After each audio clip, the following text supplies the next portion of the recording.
Good morning and welcome to Rajpath, New Delhi. This broad, majestic avenue that runs through the heart of the national capital from Rashtrapati Bhavan atop Raisina Hill in the west to India Gate and on to the Major Dhyan Chand National Stadium to the east. On behalf of the entire team of All India Radio and my fellow commentators Manoj Maikar and Anuja Kumar, this is Suneet Tandon extending you a warm greetings on the occasion of the 68th Republic Day. It was 67 years ago on this day that this historic document, the Constitution of India, drafted by the Constituent Assembly under the guidance of Dr. Babasaheb Bhimrao Ambedkar, came into force, and India freed itself from the last shackles of empire by emerging as a sovereign democratic republic, joining fully the Comity of Nations. And it is that day which is commemorated today, 67 years later, in the great burst of celebrations across the country in which every Indian takes the greatest pride. And the focal point of all these celebrations is right here at Rajpath.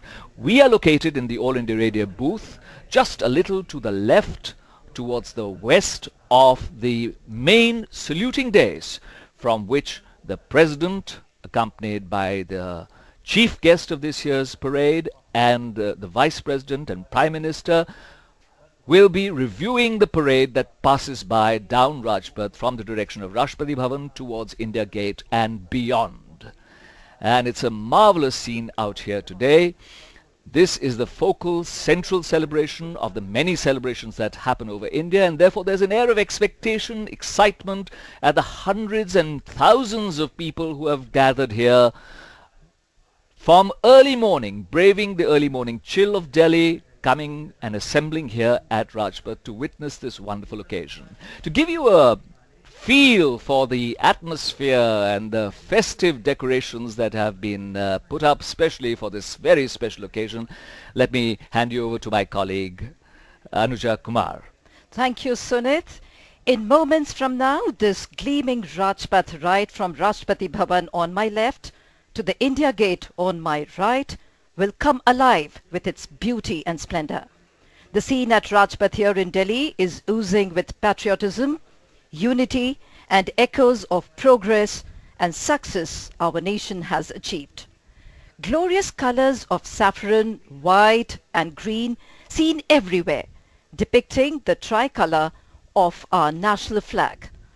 The tricolor Indian flag fluttering majestically at close intervals on the Rajpath here, signifying patriotism, purity, peace, wheel of progress and prosperity in all its richness.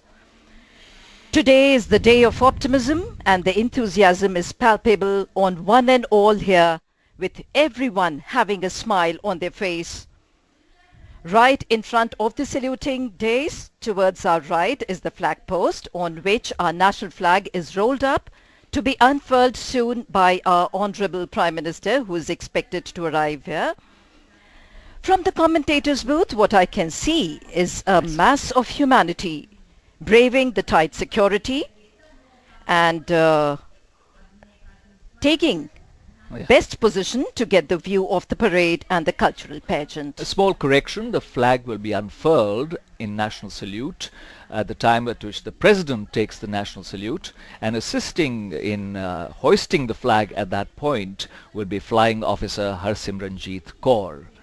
There's a wonderful stand opposite the saluting dais, the central area, which is beautifully decorated. We have the famous lion capital of Sarnath, our national emblem, towering above a beautiful floral arrangement. And assembled there are also the combined military band consisting of 3 JCOs and 45 musicians, led by Subedar Major Paras Ram of Jammu and Kashmir Rifles, assisted by Havaldar Manoj Kumar of the Jat Regimental Centre. They will be playing the national anthem while the national salute is given to mark the commencement of the parade after the arrival of the President, and they'll also play the tune Cavalry Brigade. Assembled in the same area also the combined pipes and drums consisting of 32 musicians led by Subedar Major Mitradev of the Remount and Veterinary Corps and assisted by Havaldar Dinesh Kumar of Rajput Regimental Centre. They will play Desho Ka Sartaj Bharat. It's a slightly dull morning. There is a hint of moisture in the air. We've had a little bit of rainfall earlier.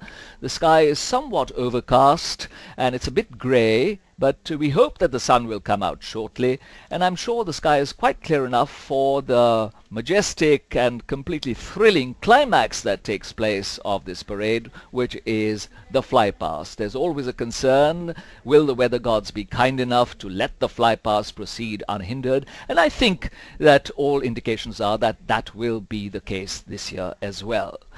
The great deal of excitement here because this parade is perhaps unique in the world in its range of national fervor, showing the military and armed forces strength of India, showcasing its latest achievements in socio-economic spheres, and also a cultural pageant and a children's pageant. So the whole range and diversity of this great nation will be on display in this Republic Day parade. And indeed, the Republic Day is an occasion to remember the journey of this republic of ours, 67 years of that journey, and to rededicate ourselves to the ideals of our founding fathers and of our constitution. Anuja? Yes, but prior to the commencement of the parade, the Prime Minister Shri Narendra Modi will lead the nation in paying solemn tributes to the martyrs by laying a wreath at the Amar Jawan Jyoti. And we are taking you to Amar Jawan Jyoti, where our colleague Manoj Mayankar is there to give you the eyewitness view of what is happening. Over to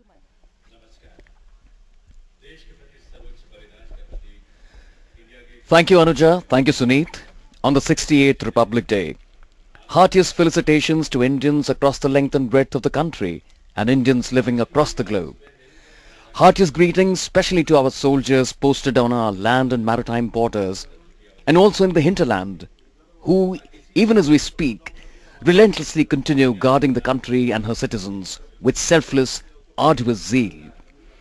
Amidst all the gaiety and splendor, the awesome display of India's military might, and the vibrant cultural diversity that Rajpath is about to witness, there are some poignant moments too, specifically here at India Gate. It is here that an entire nation, led by the Prime Minister, remembers and pays tributes to her heroes, martyrs who laid down their lives, fighting for the defense, honor and dignity of their beloved motherland. Braving the chill of Siachen, the heat waves of the Thar Desert, or the inhospitable jungles of the northeast, or hostile pockets of the hinterland, innumerable sons of India have made the supreme sacrifice to ensure that their fellow countrymen lead peaceful, secure lives. The nation's vast strides of progress in myriad fields owes a lot to these immortal souls. This is an appropriate moment to come together and join hands in expressing our gratefulness to those in the armed forces who laid down their lives selflessly so that you and I and the rest could enjoy freedom. Meanwhile, a motorcade has just glided past. The principal vehicle takes a right turn in front of the main arch of India Gate, and alighting from it is the Defence Secretary, Shri G. Mohan Kumar. This day reminds us of the immortal words of the first President of India, Dr. Rajendra Prasad.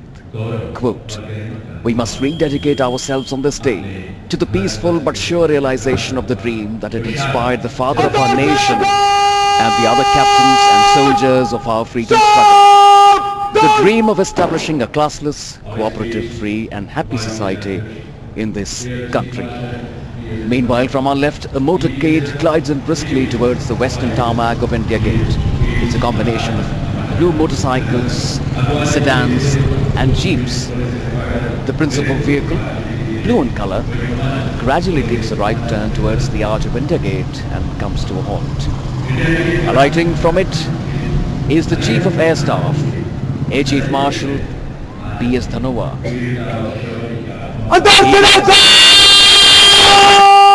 YSM, VM, ADC. From our commentators' booths, if you crane your neck and look along the length of Rajpath, as far as the eye can see, and around India Gate, visible is a sea of humanity that has descended on the north side. These are men, women and children who have been braving the early morning chill, walking for miles, pouring in steadily from 5 in the morning, keen to get the best position to watch proceedings. Meanwhile, another motorcade rides in briskly towards the western tarmac of India Gate. It's a combination of white sedans, motorcycles and jeeps.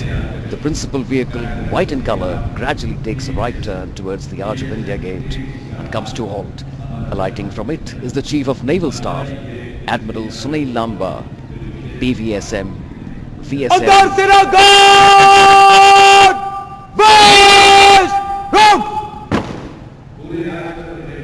And now to give you a sense of the proceedings that will unfold here at India Gate in a short while from now, the Honorable Prime Minister Shri Narendra Modi will arrive here and on behalf of a grateful nation pay homage to the martyrs by laying a wreath at Amar Jawan Jyoti. Visible from our commentary booth is Amar Jawan Jyoti, the eternal flame that commemorates the indomitable courage of our armed forces. The Amar Jawan, the immortal soldier, is symbolized by reverse rifle topped by a helmet. Another motorcade now, a combination of green jeeps, green motorcycles and black SUVs with a jammer, glides in briskly towards the western tarmac of India Gate. The principal vehicle, a black SUV in color, gradually takes a right turn towards the arch of India Gate and comes to a halt. Alighting from it is the Chief of Army Staff, General Bipin Rawat, UISM, ISM, SM, VSM.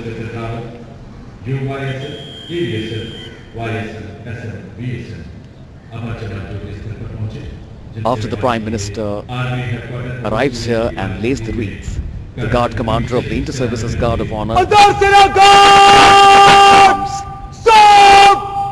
the Salami Shastri, followed by reversal of arms, the Shok Shastri. Meanwhile, another motorcade now glides in briskly towards the main arch of India Gate, and the principal vehicle, a white sedan, gradually comes to a halt, and alighting from it is the Minister of State for Defence, Dr. Subhash Bhamre. A sandstone edifice of mammoth proportions.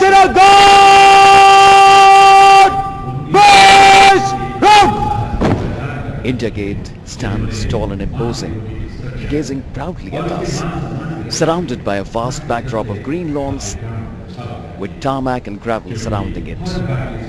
Adding dashes of color to this already picture-perfect sight are smartly turned out officers and men of all the three armed forces, positioned in and around the gateway. Flanking the eastern semicircle is the Inter-Services Guard of Honor, comprising 150 men, led by the overall Guard Commander, Wing Commander B. Kalyan Chakravarti. The Army contingent is being led by Captain Pardeep Singh, the Naval contingent by Lieutenant Commander Satvinder Singh, and the Air Force contingent by Flight Lieutenant K. Dashrath Singh Rajpurohit. Covering the western semicircle are 10 lancers on horseback who belong to the renowned 61st Cavalry, the only surviving horse cavalry.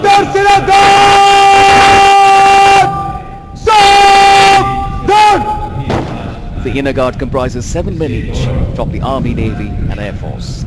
They're stationed along the inner periphery of India Gate, flanking Amar Jawan Jyoti. Another motorcade with blue jeeps, motorcycles and white sedans rolls in gradually on the tarmac. The principal vehicle takes a gradual right turn and comes to a halt, and alighting from it is the Honorable Defence Minister, Shri Manohar Parrikar. अंदर सिरादार पेश रोक It's a resplendent sight.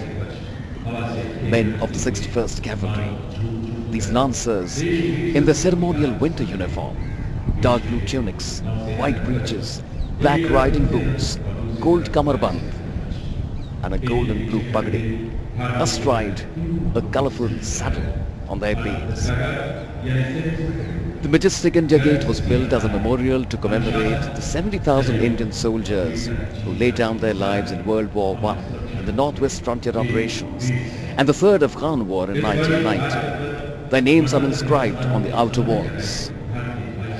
The foundation stone of the All India War Memorial Arch, as it was known then, was laid by the Duke of Connaught in February 1921. Designed by Edwin Lutyens, it was declared by Lord Irwin as the victory of India in February 1931. This colossal structure is almost 140 feet high, with sculpted panels of stonework relief and a dentil cornice, dividing the huge central arch from the massive masonry of the attic above. This is boldly inscribed with the word India. In 1972, the eternal flame Amar Jawan Jyoti was added as another memorial to the unknown soldier, many a man who laid down his life in the 1971 war. It's also to commemorate 25 years of Indian independence. The beautifully lit up India Gate provides a memorable background in the evenings. Even in daylight, the stretch between India Gate and Rashtrapati Bhavan forms a splendid vista. Inscribed also on the top of India Gate is the line of dedication to the dead of the Indian armies who fell and are honoured in France and Flanders, Mesopotamia and Persia, East Africa, Gallipoli and elsewhere in the near and the far east, and in sacred memory also of those whose names are here recorded. And during the and now from the left hand one can see the pilot vehicle leading the other vehicles of the Prime Minister's motorcade emerge on the tarmac of Rajpath. What a picture perfect sight this is. Fully visible now is the grand motorcade gliding regally like a shoal of dolphins, swimming in a calm ocean at leisurely ease. The entourage, a combination of black sedans and SUVs, with the jammers aloft in rapt attention, have crossed the last intersection on Rajpath as now approaching our commentators' booths. From high up here, it's a picture of perfectly synchronized harmony. The gleaming metallic black vehicles presenting a melodious visual symphony which is about to unfold its first movement. And now, with elegant precision, the principal vehicle deviates from the motorcade and takes a right turn towards the arch of India Gate. The principal vehicle now is gradually coming to a halt, flanked by security personnel. And alighting from it now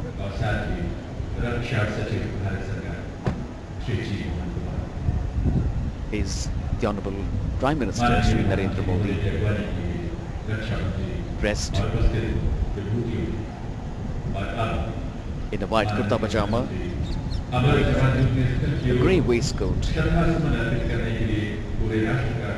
and a pink pagdi safa.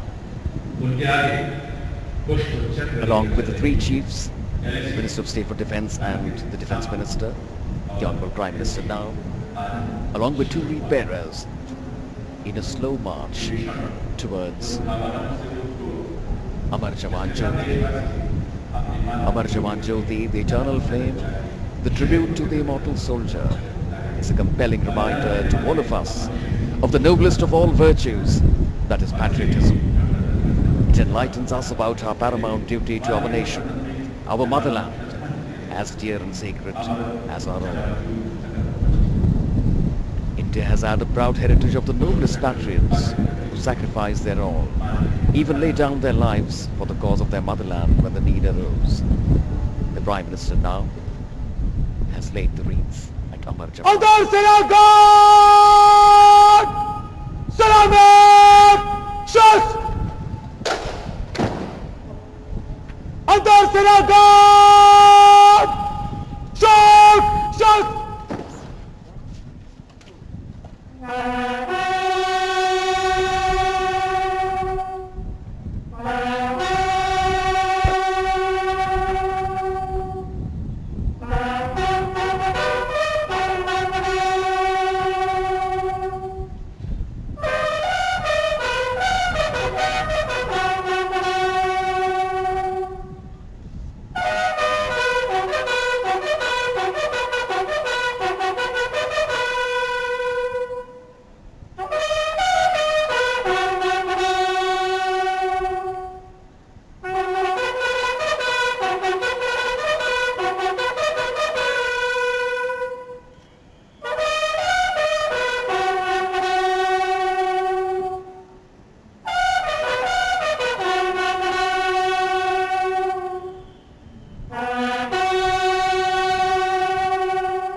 Guts! अंतर सेनागार सलामत शस्त्र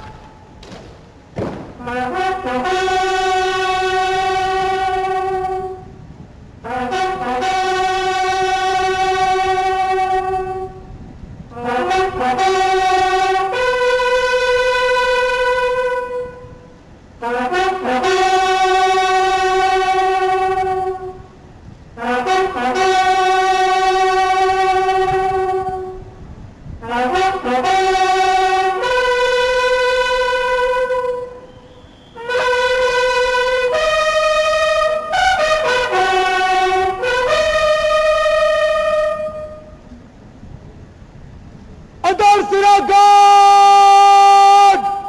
Pageant शस्त्र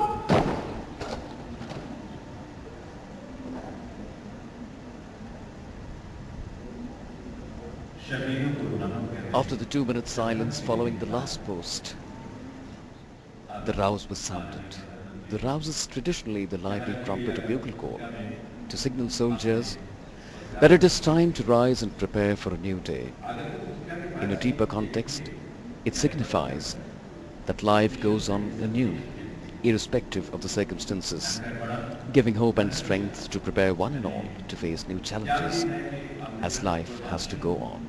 At the moment, Honorable Prime Minister Shri Narendra Modi is inscribing his signatures on the visitors book that is kept at Amar Jawan Jyoti.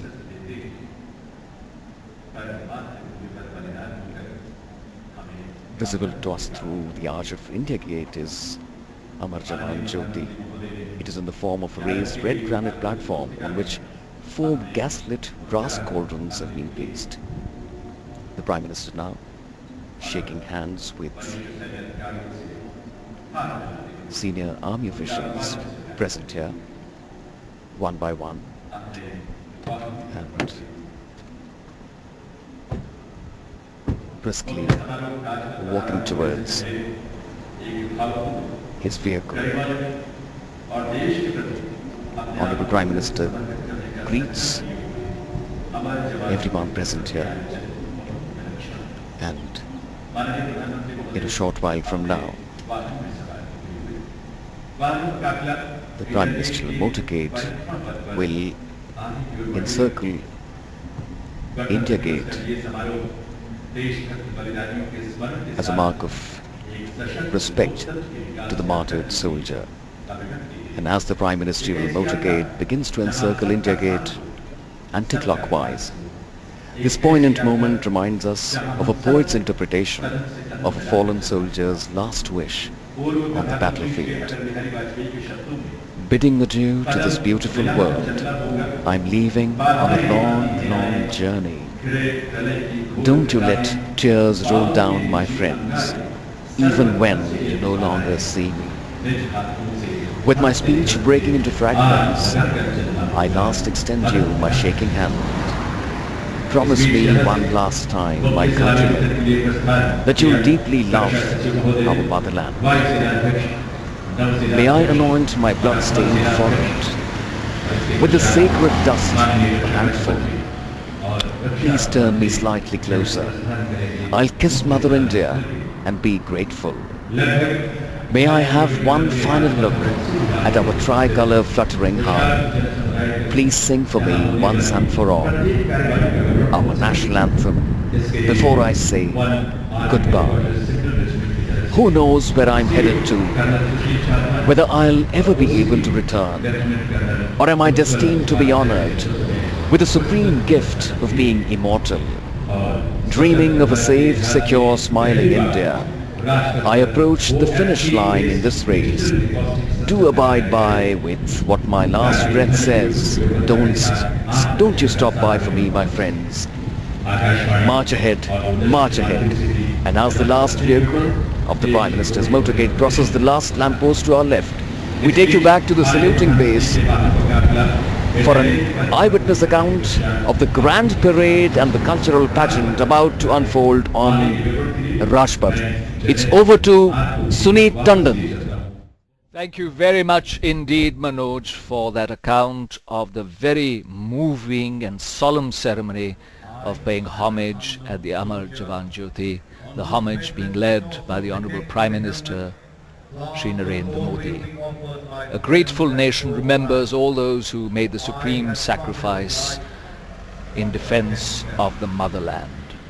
And it's only fitting that we celebrate their sacrifice, commemorate their sacrifice, remember their sacrifice on this day when we dedicate ourselves once again to the ideals of this great republic that we have with us. And as I look now, the stands below our commentary booth have completely filled up. There are many dignitaries here, amongst them former Prime Minister Deve Gowda, the Lok Sabha Speaker, the Chief Justice of India, members of the Council of Ministers, leaders of various political parties, And as we look towards our right, which is towards the east, we see that the various dignitaries who were present at the ceremony of paying homage at Amar Jawan Jyoti are coming in their individual motorcades and assembling here. The last to arrive of these dignitaries will of course be Prime Minister Shri Narendra Modi, and then all will be in readiness to greet the arrival of the Vice President and the President and Chief Guest.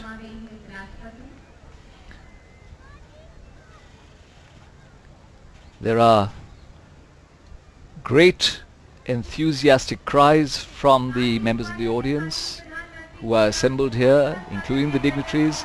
And here is the Prime Minister. The Prime Minister dressed in white with a charcoal grey or black waistcoat and a pink turban with a long tail, shaking hands with the service chiefs, first with General Rawat, the Army Chief, then the Naval Chief, Admiral Sunil Lamba, and then the Air Force Chief, Air Chief Marshal B.S. Dhanoa. The Prime Minister now moving towards the presidential box and the other boxes over here, as is traditional, with folded hands greeting the dignitaries here, shaking hands with the Chief Justice, greeting his colleagues in the Council of Ministers.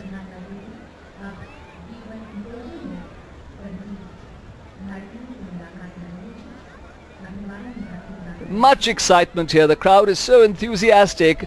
Almost everybody has their mobile phones up in the air taking photographs of this moment. All eyes are directed towards the Prime Minister. Prime Minister now waving out to all the people assembled here. The box immediately below the commentary booth has the dignitaries that I mentioned earlier, and the box on the other side of the saluting dais, that is towards the eastern side, has members of the diplomatic corps and of course senior officials present. And the Prime Minister now making sure that they are not left out, he goes to that enclosure towards the east of the saluting dais and again greeting people with folded hands, including a large delegation from the United Arab Emirates. The delegation that has accompanied our chief guest in this Republic Day parade. Ever since the first Republic Day parade in 1950, we have had a tradition of having a chief guest as a dignitary from a foreign country. The first time it was President Sukarno from Indonesia. This time our honorable chief guest is Sheikh Mohammed bin Zayed Al Nahyan, the Crown Prince of Abu Dhabi and Deputy Supreme Commander of the United Arab Emirates Armed Forces. His Highness Sheikh Mohammed bin Zayed Al Nahyan holds a number of political and economic roles at an emirate level and at a wider federal level in the UAE. And he's also had military training from Sandhurst and is a military man who will definitely appreciate the show of India's military might that will be on display at this Republic Day parade. The Prime Minister now standing to receive the Vice President, the President and the other guests, accompanied by the Defence Minister, the Minister of State for Defence, the three service chiefs and the Defence Secretary. And the Prime Minister moves forward to the motorcade which has just drawn up at Rajpath. The door opens and out steps Shri Muhammad Hamid Ansari, the Vice President of India, accompanied by his wife, Mrs. Salma Ansari, both greeted warmly by the Prime Minister. The Prime Minister then conducts them towards the saluting dais. But before that, of course, the Vice President also greets the Defence Minister, Shri Manohar Parrikar, the Minister of State for Defence, Dr. Subhash Bhamre, and then the three service chiefs, shaking hands with General Rawat, with Admiral Sunil Lamba and Air Chief Marshal B.S. Dhanoa and the Defence Secretary, Shri G. Mohan Kumar. And as the Vice President ascends the saluting dais, accompanied by his wife, the strains of Swagatam, the song composed in 1982 by Pandit Ravi Shankar, Fill the Air. This song has traditionally been played for the last many years to welcome the arrival of the President and the Chief Guest. And as we look to our left towards the west, towards Rashtrapati Bhavan, we can see the presidential motorcade coming towards the saluting dais. Very slowly, very majestically. And here is a sight of the President's bodyguard. A very magnificent sight. 46 bodyguards on magnificent bay and dark bay colored mounts. Raised in 1773, the President's bodyguard is the oldest and senior-most regiment of the Indian Army. On the right of the President's car will be the Commandant of the regiment, Colonel Bomanda Dhira Chengappa on his Mount Virat, and on the left will be the second-in-command of the regiment, Lieutenant Colonel Dhananjay Harsh Dravid on his charger, Victory. The ceremonial escort has two divisions. Risaldar Major Gokul Singh astride Gargaur is leading the division ahead of the President, and trumpeter on his grey steed Arayan is following the President. And following it is Risaldar Baljit Singh carrying the regimental colours on Ronak. And then the rear division is commanded by Risaldar Ravinder Singh on Voyager. The guards are riding steeds that are the tallest held by any mounted unit in the country at a minimum of 15.5 hands. People waving to the presidential motorcade very enthusiastically. The presidential car with the flags of India and the UAE, and it draws up, and the Prime Minister steps forward to receive the President, Shri Pranab Mukherjee, and the chief guest, His Highness Sheikh Mohammed bin Zayed Al Nahyan. Yes, Sunit, everything here adding to the fervour of nationalism for the nation, that is the envy and pride of the world. The morning getting brighter here a little with every passing moment. And now we can see the President along with the Prime Minister and our chief guest for the day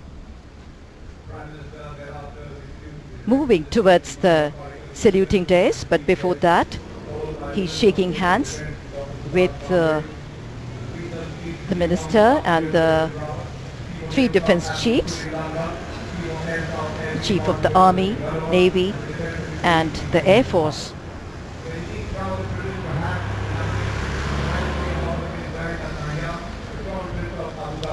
The President is dressed in a brownish coloured long achkan and white churidar, and of course our chief guest, Sheikh Mohammed bin Zayed Al Nahyan, the Crown Prince of Abu Dhabi and Deputy Supreme Commander of the United Arab Emirates Armed Forces, is dressed in traditional Arab dress, white in colour with a gold trim. The President waving to the crowds on either side, and the crowds waving back enthusiastically. The slow march of the escorting officers in perfect synchronicity as the President, the Chief Guest, the Prime Minister ascend the dais. And shouts of enthusiasm from the crowds as well as they wave out to the President and the Prime Minister and the Chief Guest. The Prime Minister smiling at the crowds and the crowds responding equally warmly and enthusiastically. What a wonderful occasion this is. It's really showing the excitement and fervour of all the people from different parts of the country who have come specially to witness this day parade live. Of course, everybody watches this parade on television all over India and all over the world, but there's nothing quite like being here at Rajpath itself to catch the full flavour and excitement of this tremendous occasion. The presidential party going now to take their positions in the saluting dais, and this will be followed by the national salute, the command for which will be given by the commander of the President's Bodyguard Regiment, Colonel Bomanda Dhira Chengappa. And here it is, the national salute.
cheer goes up from the crowd as the national salute ends.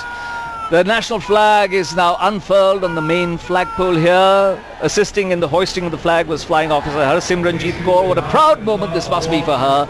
And of course, along with the national salute, there was a 21-gun salute presented by the 2281 Field Battery under the command of Lieutenant Colonel Aditya Kumar Devrani, Shaurya Chakra Sena Medal. The gun position officer was Assistant Instructor Gunnery Subedar J. Lewis. The 21-gun salute is presented during Republic Day, Independence Day and visits of foreign heads of state. And as we speak now, the President's bodyguard are moving off towards India Gate, only to return at the end of the parade to escort the President and the Chief Guest back to Rashtrapati Bhavan. And in the meantime, we have the presentation of the Ashok Chakra.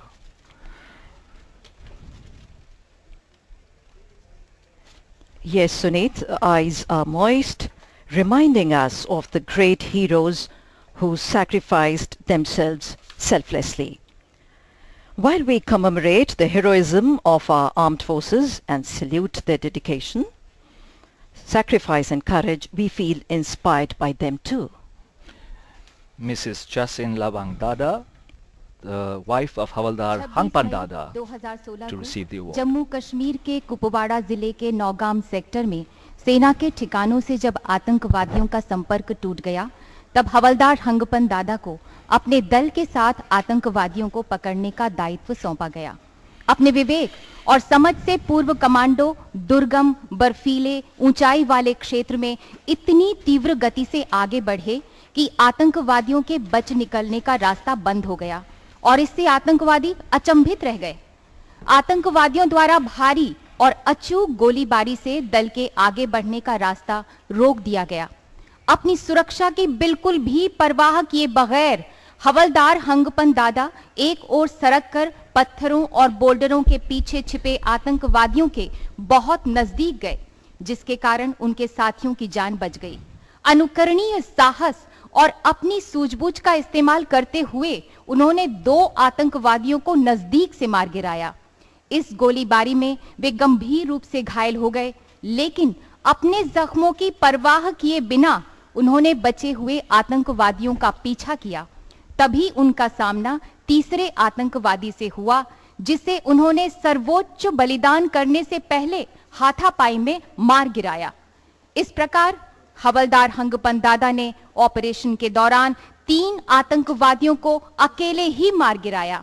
उनकी इस साहसपूर्ण कार्रवाई से चौथे आतंकवादी का भी सफाया हो सका। हवलदार हंगपन दादा ने कर्तव्य से आगे बढ़कर अत्यंत शूरवीरता, निस्वार्थ समर्पण का प्रदर्शन किया और आतंकवादियों से लड़ते हुए सर्वोच्च बलिदान दिया। स्वर्गीय हवलदार हंगपन दादा की पत्नी श्रीमती चेसन लोवंग दादा। India's highest peacetime military decoration, the Ashok Chakra, awarded for valor, courageous action or self-sacrifice away from the battlefield. The peacetime equivalent of the Paramveer Chakra being awarded for conspicuous bravery posthumously to Havaldar Hangpan Dada, received by his wife Mrs. Chasin Lowan Dada, when warm applause and appreciation from the audience.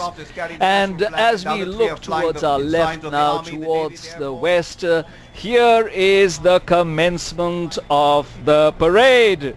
We have the showering of flower petals by 4 Mi-17 V5 helicopters approaching us in inverted Y formation, the lead aircraft carrying the national flag, and the other 3 are flying the ensigns of the Army, Navy and Air Force. Formation led by Wing Commander Ramesh Kumar Dubey, maintaining a height of 60 meters, flying majestically and slowly at a speed of 80 kilometers per hour only. The captains of the other aircraft in the formation, Wing Commander Umesh Chandravesh, Squadron Leader R.M. Gopi Krishnan and Squadron Leader Shiju Raj. What a wonderful sight that was, all eyes to the skies. And now, ladies and gentlemen, here comes the parade commander, Lieutenant General Manoj Mukund Naravane, Sena Medal, Vishisht Sena Medal, General Officer Commanding, Delhi Area, heralding this year's Republic Day Parade. Lieutenant General Manoj Mukund Naravane is an alumnus of the National Defence Academy and was commissioned in 7th Sikh Light Infantry in June 1980. The General Officer holds a master's degree in Defence Studies from Chennai University and has acquired MPhil in Defence and Management Studies from DAVV, Indore. After a successful tenure as General Officer Commanding of 2 Corps, the General Officer is presently the General Officer Commanding Delhi area. As we look now, standing erect, Lieutenant General Manoj Mukund Naravne turns eyes right and salutes smartly the President, the Supreme Commander of the Armed Forces. And the President responds to the salute. And with this, the parade is truly underway. The parade commander heading now towards India Gate. After India Gate, the parade will be commanded by the parade's second-in-command, who is now approaching in his jeep, Major General Rajesh Sahai, Ati Vishesh Seva Medal, Sena Medal, Chief of Staff, Headquarter Delhi area. In his illustrious career, he was awarded the Sena Medal for gallantry service in the year 2003 and also conferred with COAS commendation in 2004 and 2013. Here he approaches towards the saluting days, and how smartly he salutes the President of the nation, rolling forward towards the India Gate now. From India Gate, the parade second-in-command, as I mentioned, will be in command of the parade, which will end eventually at Lal Killa. And now, here come those men whose valor we are so proud of, the winners of the Paramveer Chakra and Ashok Chakra, Subedar Major and Honorary Captain Bana Singh, PVC, Subedar Yogendra Singh Yadav, PVC, Naib Subedar Sanjay Kumar, PVC. The Ashok Chakra winners, Major General Cyrus A. Pitawala, Lieutenant Colonel Jasram Singh, Shri Govind Singh of District Chhatarpur, Madhya Pradesh, Shri Hukum Singh of District Chhatarpur, Madhya Pradesh, and Shri Bhurelal of District Guna, Madhya Pradesh. The Paramveer Chakra winners and the Ashok Chakra winners saluting the President very smartly in their jeeps, which are carrying them down Rajpath. The Paramveer Chakra is awarded for the most conspicuous act of bravery and self-sacrifice in the face of the enemy, while the Ashok Chakra is awarded for similar acts of valor and self-sacrifice, but other than in the face of the enemy. And now, ladies and gentlemen, for the second time only in the Republic Day Parade, we have a foreign marching contingent, appropriately, of course, this time from the United Arab Emirates. It's led by Aboud Musabe Al-Khfali. It's a mixed contingent comprising of 149 soldiers of the UAE Presidential Guard, the Air Force, the Navy and Army. They're carrying M16 rifles. And here they are. Last year's Republic Day Parade had the first foreign contingent when the French contingent had marched, because the chief guest was the French President, François Hollande. And this time we have the UAE mixed contingent, 149 soldiers of the Army, Navy and Air Force. And behind them, the sounds of the UAE military band, an impressive band comprising 35 musicians playing the delightful marching tune Captain.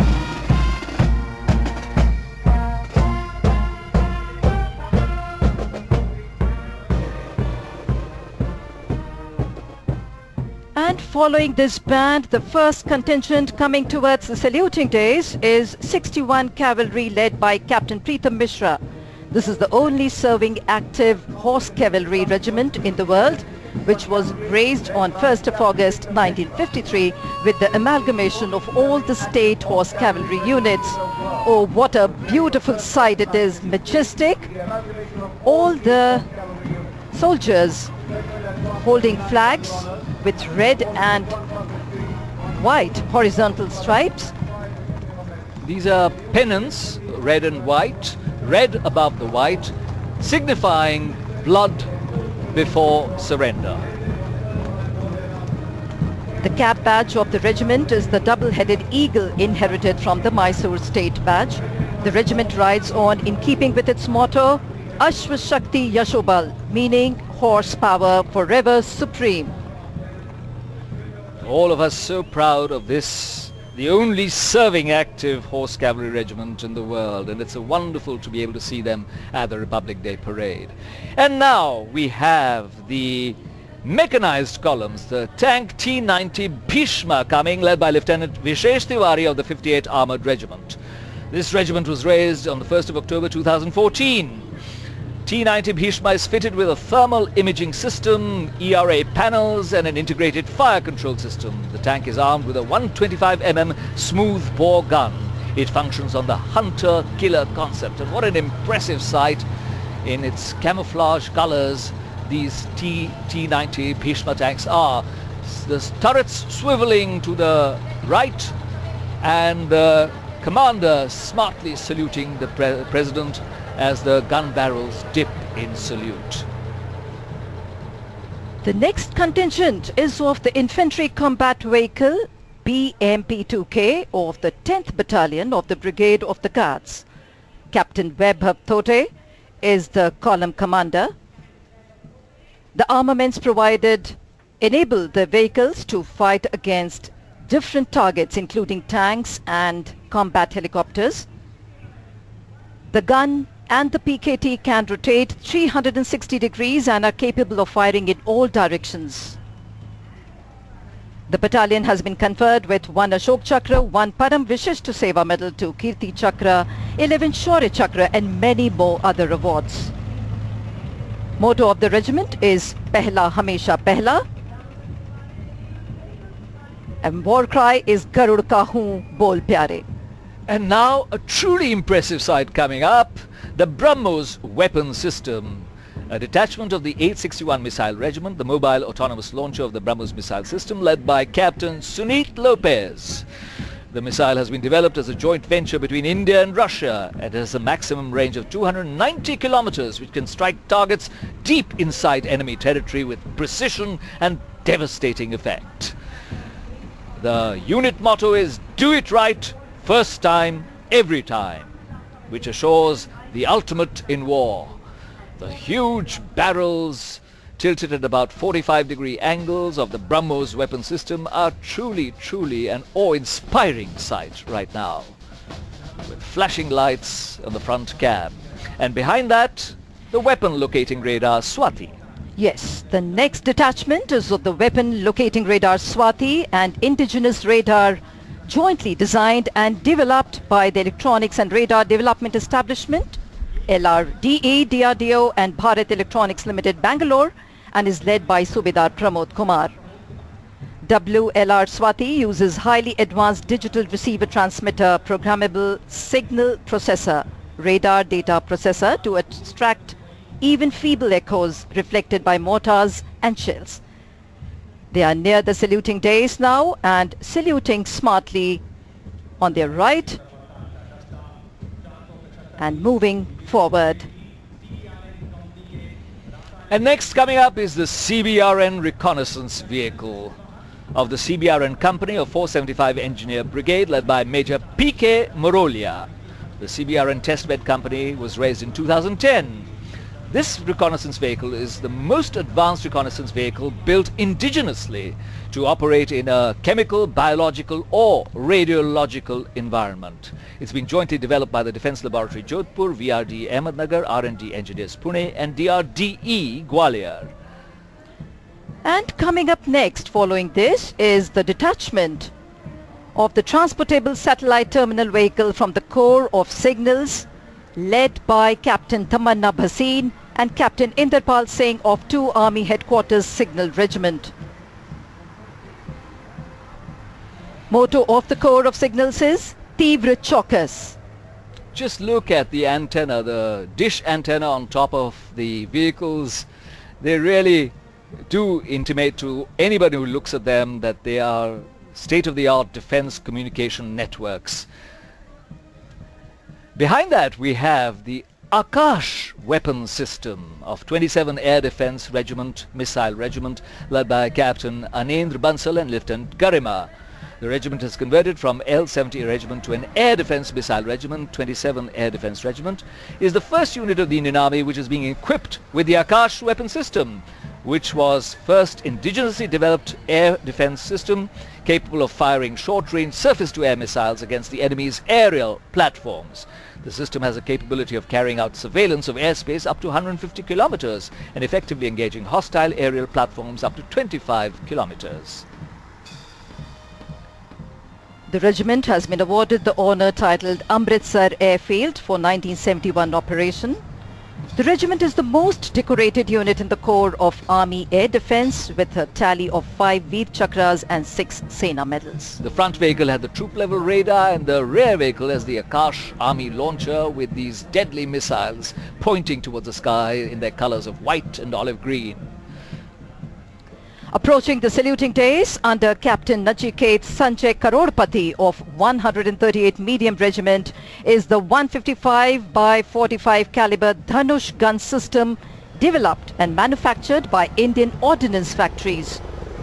The Dhanush gun system is among the most modern, high-tech, indigenously developed and in the meantime, we've had the flypast of the advanced light helicopters, weapon system integrated Rudra and 2 advanced light helicopters Dhruva of the Army Aviation in diamond formation, flying at speeds of 150 kilometers per hour and a height of 60 meters above us. The Rudra formation was led by Colonel Ashish Kashyap and the formation leader was flanked by Lieutenant Colonel G. Siva Kiran Kumar and Lieutenant Colonel Amol Lavate. Lieutenant Colonel Vinay Hoon was flying the Rudra helicopter. What an impressive sight that was. And following that we have the marching contingents. The first of them, the Mechanized Infantry Regiment. yes, led by Captain Sudarshan V of the 9th Battalion of the Mechanized Infantry Regiment. They are marching towards the saluting days. The regiment has the singular distinction of having been awarded 3 Paramveer Chakras, 8 Ashok Chakra, 11 Mahavir Chakras, 2 Kirti Chakras, 2 Uttam Yuddha Seva Medal and 25 Shaurya Chakras. Motto, Veerta aur Vishwas, war cry, Bharat Mata ki Jai. And very, very smart marching indeed, arms swinging completely in unison, one might say. Wonderful display of marching skills. And behind them we have the combined band of the Armoured Corps Centre and School and Mechanized Infantry Regimental Centre playing the tune Amar Senani. 48 musicians led by Subedar Rajinder Singh of the Armoured Corps Centre and School and assisted by Subedar Wadekar of the Mechanized Infantry Regimental Centre. Let's listen to the tune Amar Senani.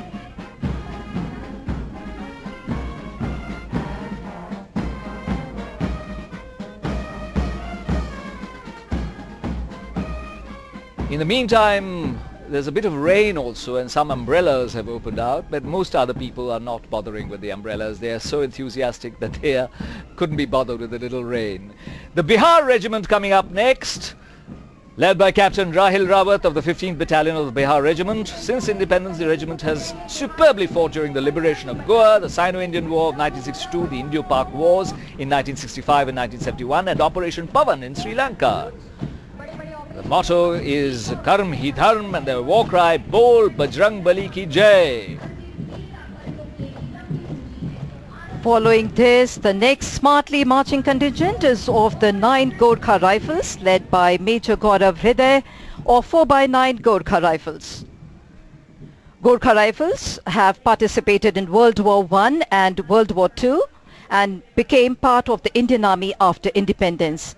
With their distinctive hat style, everything in khaki, marching in unison, taking their arms above their head, how smartly they are marching towards the saluting days.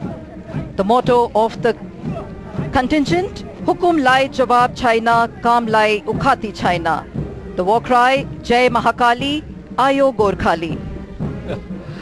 Inspiring war cry indeed. And now the combined band of the Punjab Regimental Centre and Sikh Regimental Centre, 48 musicians, 3 JCOs led by Subedar Major Hemraj of the Punjab Regimental Centre, assisted by Subedar Sukhdev Singh of the Sikh Regimental Centre, playing the tune Sher-e-Jawan. Let's listen to it.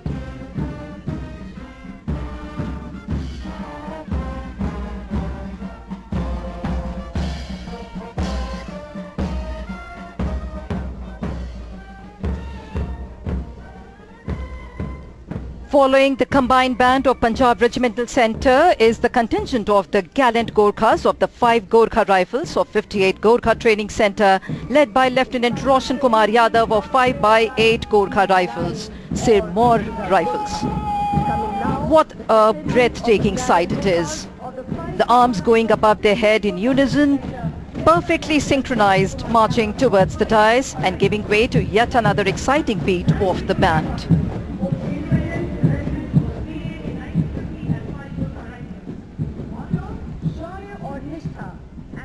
And after the 58 Gorkha Training Centre contingent, the Madras Engineering Group and Centre are coming up, led by Captain Priyanshu Dhama from the 38 Assault Engineer Regiment. The Madras Sappers, the famous Madras Sappers, are composed of troops drawn from the southern states. Here's the command from Captain Priyanshu Dhama. For eyes right, he smartly kisses the hilt of his sword, lowers it and turns eyes right, saluting the President. Extremely smart marching indeed. Khaki shirts, black trousers, white spats and dark blue turbans. Marching past the saluting dais, or coming forward to the saluting dais now, is the combined band consisting of 3 JCOs and 48 musicians, led by Subedar Major Radheshyam of the Ladakh Scouts and assisted by Naib Subedar Man Bahadur Thapa of the Bihar Regimental Centre. They are playing the tune Sambidhan.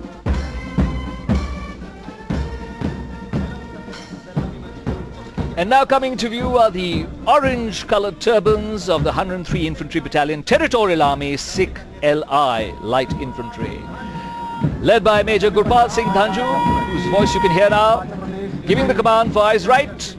It consists of troops from Punjab, Haryana, Jammu and Kashmir, Himachal Pradesh, Delhi and Chandigarh regions. The battalion was raised by Lieutenant Colonel Harbhajan Singh in 1st January 1968 at Ludhiana in Punjab. Their motto is Deg Deg Fateh and their war cry Jo Bole Sonihal Sat Sri Akal. And after the marching contingents, now we start. In between we have a tableau from the ex-servicemen. For the veterans, it is country first always. They are the pride of a nation. And veterans always in service of the nation, fielded by the Directorate of Indian Army Veterans.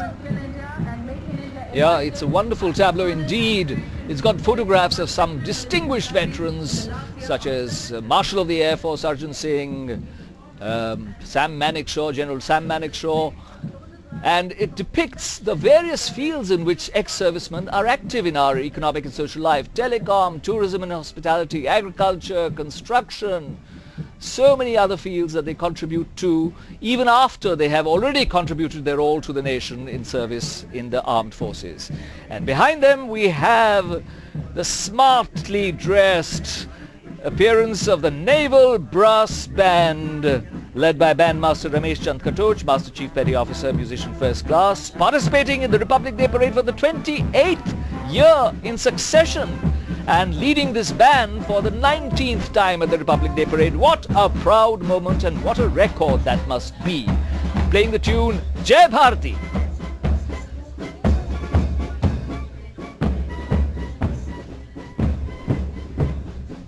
The next marching contingent after this Naval Brass Band is the Naval contingent of 144 young sailors, being led by Lieutenant Aparna Nair, along with 3 platoon commanders, Lieutenant Nitish Joshi, Lieutenant Tanu and Lieutenant Mandar Kulkarni. A majestic sight to see these naval young sailors, all in blue with white anklets, marching smartly and looking towards the right, saluting the President. And now coming up is the naval tableau. The Indian Navy professional force anchoring stability, security and national prosperity. That is the theme of this tableau, which proudly depicts various aspects of the Navy as a professional force. It's got a rubber dinghy in front with a landing crew of sailors, And then there's a carrier, aircraft carrier depicted at the rear portion of the tableau, and of course smartly saluting personnel from the Navy. It's quite a wonderful sight to see this ship atop the tableau sailing down Rajpath towards India Gate. So many thousands of kilometers away from the sea. And now we have the marching contingent from the Air Force. Squadron leader Atal Singh Sekhon is leading the 144-strong contingent from the Indian Air Force, dressed in light blue and shirt and dark blue pants, looking smart. All these smartly dressed air warriors are in 12 by 12 formation. Flight Lieutenant Shashikala Shishadri, Flight Lieutenant Rishinath and Flying Officer Tripti Chaturvedi follow the contingent commander. The air warriors are marching with rifles in Badal Shastra, while the pistols of the officers are secured in their holsters. And here comes behind them the Air Force Band. The Junior Warrant Officer Ashok Kumar is leading the Air Force Band, playing the tune Sound Barrier, comprising of 3 drum majors and 72 musicians. The drum majors with their maces smartly being twirled and now saluting the President. And Sound Barrier sounding on Rajpath.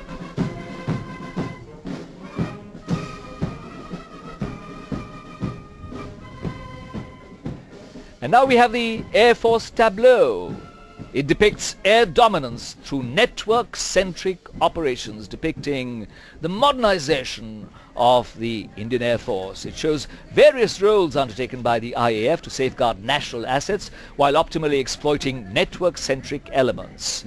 There are at least 5 aircraft on display on this tableau, including 1 helicopter, and there's a kind of control room where the network-centric operations are being depicted on a large video screen, and a globe with India painted in the colors of the national flag. Very impressive tableau indeed.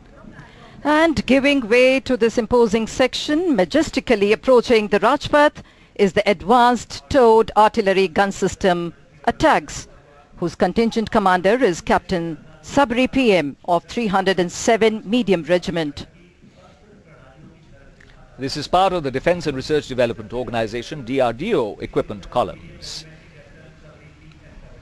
The development of this gun system was mainly led by Armament Research and Development Establishment ARDA Pune of the DRDO in collaboration with sister laboratories and private industrial partners Tata Power and Bharat Forge.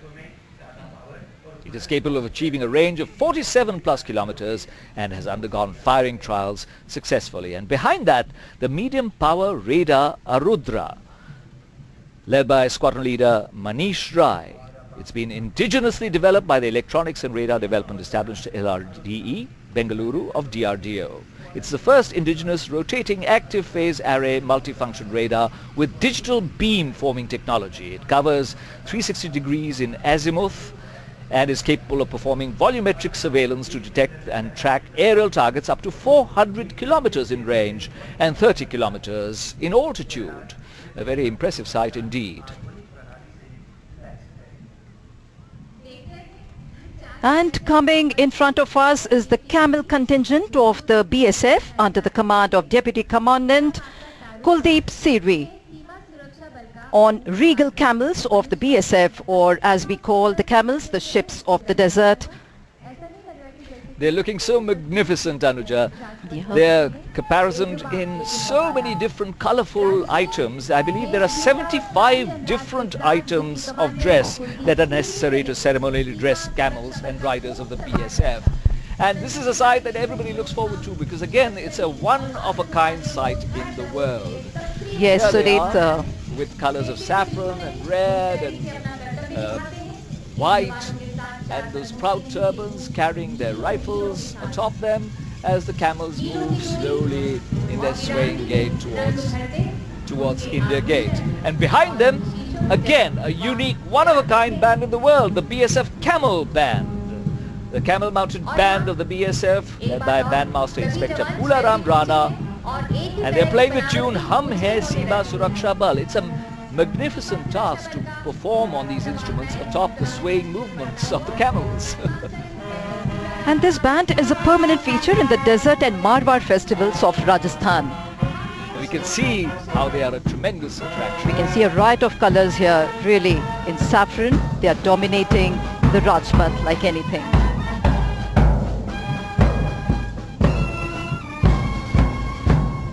And now for the Indian Coast Guard marching contingent, which is approaching the saluting days. Let me hand you over for a description to our colleague Manoj Maikar, who is returned from Amar Jawan Jyoti. Thank you, Sunit. And it's quite a contrast from a colorful group to a group that is dressed in black and white. This is the Indian Coast Guard marching contingent approaching the saluting base. Deputy Commandant Arvind Kumar Pandey is leading this and is assisted by Deputy Commandant Anshul Chevron, Deputy Commandant Kiran Kumari and Assistant Commandant Sadhana Singh. In keeping with its motto, Vayam Rakshamaha, meaning we protect, the Indian Coast Guard keeps our maritime frontiers safe and secure.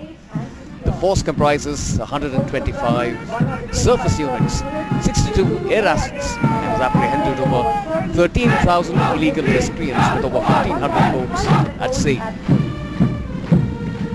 Besides, the force holds the credit of saving more than 7,000 lives at sea since its inception.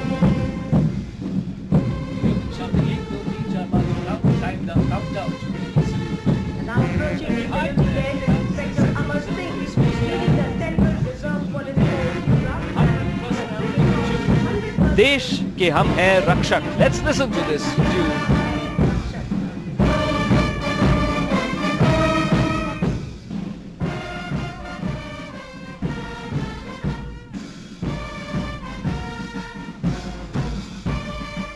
And now we have the contingent of the Central Reserve Police Force, the marching contingent. Assistant Commandant Amit Kumar is leading them.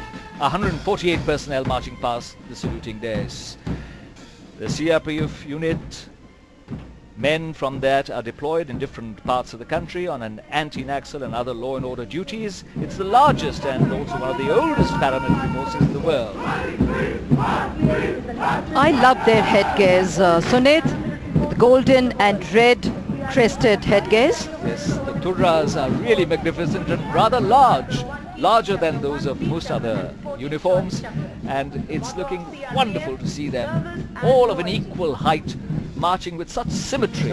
And following them is the Central Industrial Security Force band led by Assistant Sub-Inspector Karan Singh, consisting of 84 personnel that is playing Amar Senani, a tune adored by all Indians.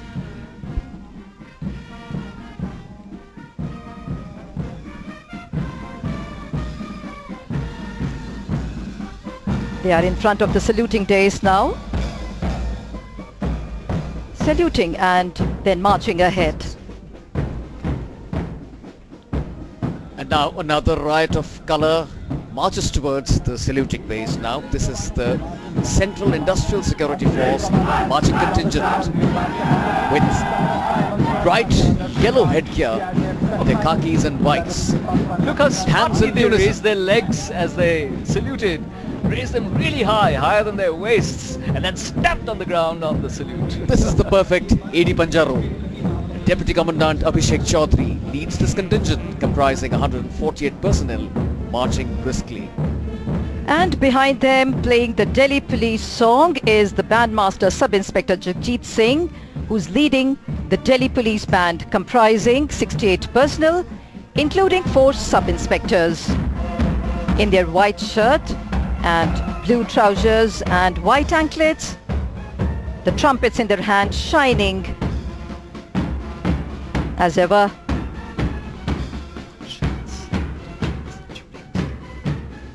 And the Delhi Police marching contingent follows. Assistant Commissioner of Police Balram is leading these smartly attired men. 1 gazetted officer, 3 sub-inspectors, 24 head constables and 120 constables. They have been participating in the Republic Day parade ever since India became a republic in 1950, from the very first parade.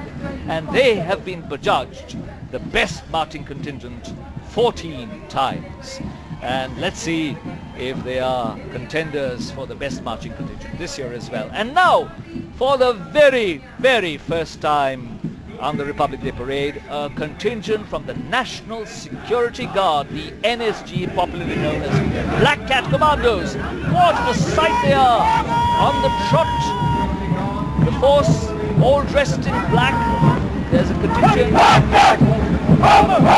now, as they turn, eyes right, salute the President, raised in 1984, and behind them there are depictions of the various roles in which they excel themselves in defending the country. There's an aircraft intervention vehicle, there are men posted on ladders, mounted atop jeeps. There is also a special ops team following up, showing people who operate on every single kind of terrain. They are the best of the officers and men of the Indian Army, as well as from various central armed and police forces, and their unmatched dedication and ruthless training is the bedrock. A salute to all these brave warriors. And following them, the combined band of Sainik School Kapurthala and Scindia School Gwalior is led by Bandmaster Senior Under Officers Anurag Chugh and Rikila Bhutia.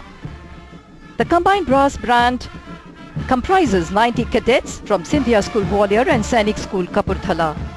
The band is playing Kadam Kadam Padhai Ja.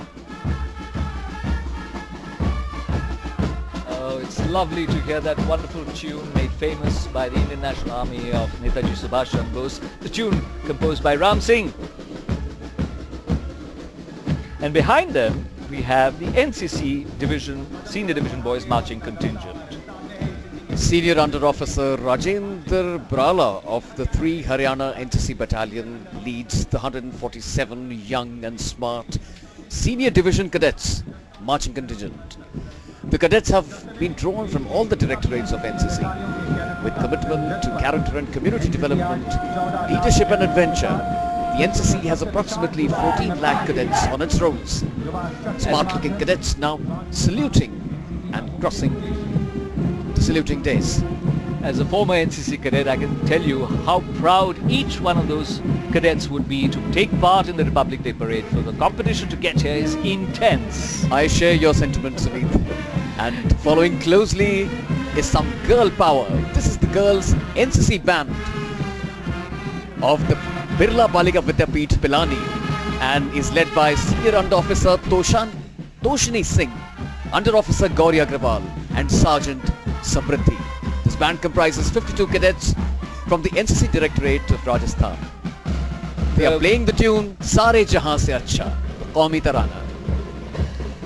Closely following them are Senior Under Officer Aishwarya of 19 Karnataka NCC Battalion, proudly leading the NCC contingent consisting of 147 senior wing cadets, all girls, drawn from all 17 directorates of the NCC. In a perfect visual symphony, passing the saluting days, saluting towards their right. And in the distance we can now hear the skirling of the bagpipes. The massed pipes and drums band is now approaching the saluting days. 152 musicians led by Subedar Major Gopal Singh Bisht of the Garhwal Rifles Regimental Centre. The pipers and drummers are drawn from the Garhwal Rifles Regiment Centre, the Kumaon Regimental Centre, the Bengal Engineering Group, the Madras Engineering Group, the 32 Field Regiment, the 2 Signal Training Regiment Centre, and the 15 Garhwal Rifles, and many others. Look at them with their tartan capes and the tune of the pipes, the drummers twirling their drumsticks in the air so beautifully and completely together in every respect. Let's listen to the tune. And following closely now is a change in colour as the National Service Scheme marching contingent comes towards the saluting days. Contingent Commander Osim Mosu of the Union Christian College Meghalaya is leading this contingent comprising 160 volunteers, including boys and girls. Launched in 1969, Gandhiji's birth centenary year with a thrust on personality development, the scheme now has more than 3.6 million volunteers spread across the country. Light grey tunics, dark grey trousers, black shoes and white gloves. They march away on Rajpath. And they across were the saluting last of the marching contingents, Manoj, because now the cultural pageant commences with the tableau from Odisha depicting Dola Jatra. which is a popular festival celebrated in the state. This festival signifies the journey of goddess Radha and Lord Krishna for ultimate union in the tradition of the Bhakti cult. The front part of the tableau displays the symbolic worship of Lord Krishna on a swing. The rear portion of the tableau presents people in a procession carrying the Bimana and worshipping Lord Krishna. The devotees move in a procession enjoying the music of traditional instruments like ghanta, mridanga, manjira, etc. For symmetry, a group of people are playing traditional musical instruments, accompany the procession and walking on both sides of the tableau, passing through the saluting dais now. And fast approaching the saluting dais now is a tableau from the northeast. This one is from Arunachal Pradesh and depicts the yak dance. This is one of the most famous pantomimes of the Mahayana sect of Buddhist tribes of Arunachal Pradesh. The masked dancer represents the members of a family who was said to have discovered the yak with the help of a magical bird hundreds of years ago. This dance is performed during the Losar festival, which is observed in the month of February. The yaks now are busy dancing away. There are two yaks on the side, on the road, and one big yak dancing in the center of the rear portion of the tableau. And the front portion there are also effigies of yaks. And of course flowers and a stupa at the rear. Very beautiful sight indeed. And following that we have the tableau from Maharashtra depicting Lokmanya Tilak's life and work. Lokmanya Tilak, known popularly as Lokmanya, which means revered by the people. Tilak was one of the first leaders of the Indian independence movement. Lokmanya Tilak understood the importance of physical education and hence encouraged it along with other social reforms. The strongest advocates of Swaraj or self-rule. The tableau depicts him with a bold figure of him in the front portion of the tableau, depicting the commemoration of the 160th birth anniversary of this great man. Lokmanya Tilak it was who gave us the slogan, Swaraj is my birthright and I shall have it. This is the beauty of a vast country, Sunit, where we get to see unity in diversity on our Republic Day here. And that depiction again we see in the next tableau from Manipur. The beautiful depiction of Lai Harauba, one of the oldest ritualistic theatres of the world, jealously preserved by the Meitei community of Manipur with utmost awe and sanctity. The entire community participates in it with complete devotion. There they are, the men drummers dressed in white, pure white, and the women in their colourful traditional Manipuri dresses dancing, and there are several pennants and flags, traditional flags up there. And I can tell you I've been in Manipur during the Lai Harauba and it is absolutely magical in those sylvan settings.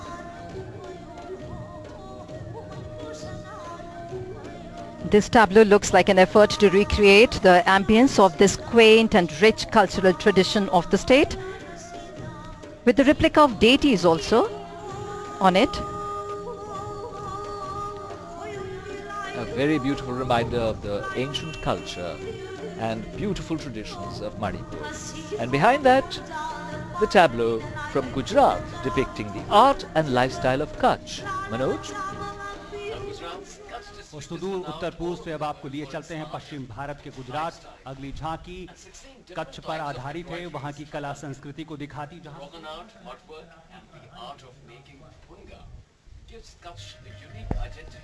across the globe. Alongside the tableau, Kutchi people wearing traditional Kutchi clothes are seen performing the traditional dance Ras. Let the music reach your radio sets.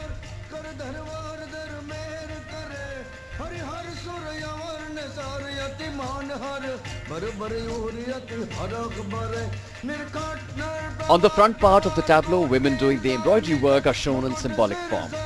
Shown on the back of the tableau are a number of things. People using cobbler embroidery art and dabra and a Kutchi camel covered with embroidery work. Yeah, we've seen live camels in Rajpath, and now here's an effigy of a camel covered in Kutchi embroidery work with this beautiful mirror work embroidery that they do there. And okay. Now we have the tableau from Lakshadweep. Manoj, you were This going to say is something. Another unexplored tourist destination, Lakshadweep. What a beautifully done tableau, Manoj, showing the natural sea life there and unspoiled beaches in Lakshadweep, attempting to highlight the unexplored tourism potential of the islands. I can see a few marine animals here, the sea turtle, the starfish, and kinds of other fishes too. And there are also tourists lounging in deck chairs, some indulging in water sports, and there's a fisherman, I think, who's trying to catch fish, but I don't see any fish. And as we are depicting water sports there, I see that the umbrellas are going up because the rain seems to be picking up now a little bit on Rajpath, but no dampening of the enthusiasm as the next tableau from Karnataka depicting the folk dances of the state comes up. For a change, a bit of piety here, and as we all know, famous for its traditional arts and folk dances, the state of Karnataka presents folk dances of the state in this year's parade tableau, and this showcases the Gauravas, the worshippers of Lord Shiva, engaged in the traditional ritualistic dance. Artists accompanying the tableau on the ground are playing drums and tambourines amidst the thundering sound of a huge drum, rolling like a cartwheel, and the dancer carrying the idol of the goddess in the front. A 12-meter long Nandi flag at the rear forms a mesmerizing spectacle, and the audience, the spectators, are thrilled. And the tableau from Delhi coming up next, approaching us, portraying the transformation of school education in the nation, particularly the recent initiatives taken for quality enhancement in this field. The tableau demonstrates the evaluation of the concept of model schools. It displays the Ludlow Castle School, a building of historic importance, converted to a school shortly after independence, also displaying modern laboratories and classrooms. The rear portion of the tableau depicts the Jantar Mantar, an important architectural landmark here in Delhi. Under a special program, students are also taught music, theatre, fine arts, creative writing and photography by experts. These model schools are now at par with private schools. And now coming up, the tableau from Himachal Pradesh depicting the craft of that beautiful state. The Chamba Rumal is perhaps the finest specimen of Pahari art flourishing in Chamba town of Himachal Pradesh since the late 18th century, a hand-woven satin cloth embroidered with untwisted silken thread in double stitch that comes out the same on both sides and is known as Dorukha. And so we have very good examples of that craft displayed on this tableau. The front portion depicting a woman doing that wonderful embroidery, and Ras Leela being performed on the rear portion. One can also see the Chamba town at the rear of the tableau. The big Millennium Gate of the Chamba town is shown on the rear of the tableau. Yes, I can see that. And beautiful Himachali music. And now we have the tableau from Haryana, Beti Bachao, Beti Padhao. Anuja, I think you should take this one. Yes, Sunit. Beti Bachao, Beti Padhao, which is an important issue in our country these days. And on this front, Haryana has been spearheading this movement. It has seen remarkable development in women's empowerment in various spheres of life, such as education, sports, services, etc. And stars like Kalpana Chawla, Sakshi Malik and the Fogat sisters who have made us all proud.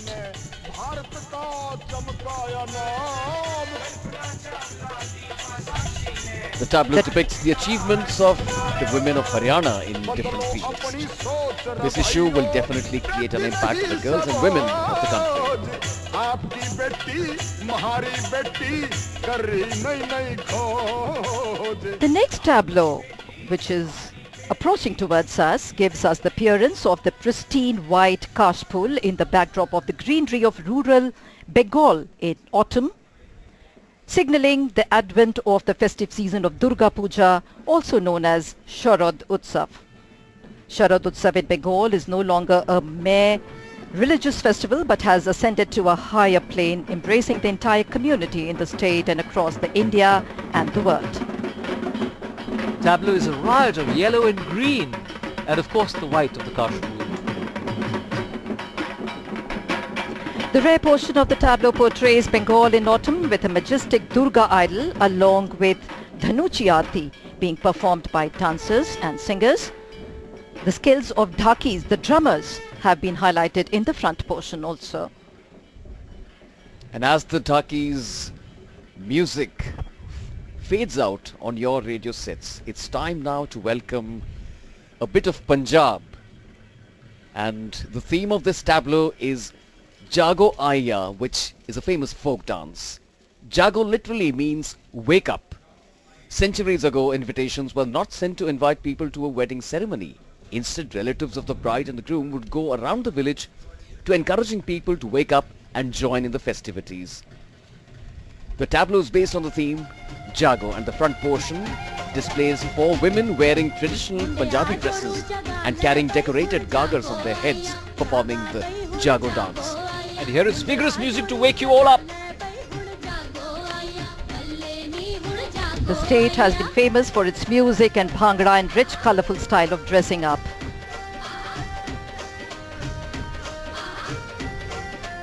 And the side panels of this tableau have been decorated with traditional folk motifs painted on the wedding house in rural Punjab. From north, we now take you down to the south. Karrakattam, a popular folk dance of Tamil Nadu, which is an important event in temple festival celebrations, is depicted in the tableau from Tamil Nadu. Karrakattam is one of the old folk dances in which the dancers hold, balance and dance with a brass pot decorated in a cone shape with colourful flowers and adorned with a parrot made of light wood on the top. The tableau depicts an Amman temple festival in rural areas of Tamil Nadu with the famous, popular and colourful Karrakattam. There are female Karagam dancers and a male dancer showing and performing their skills.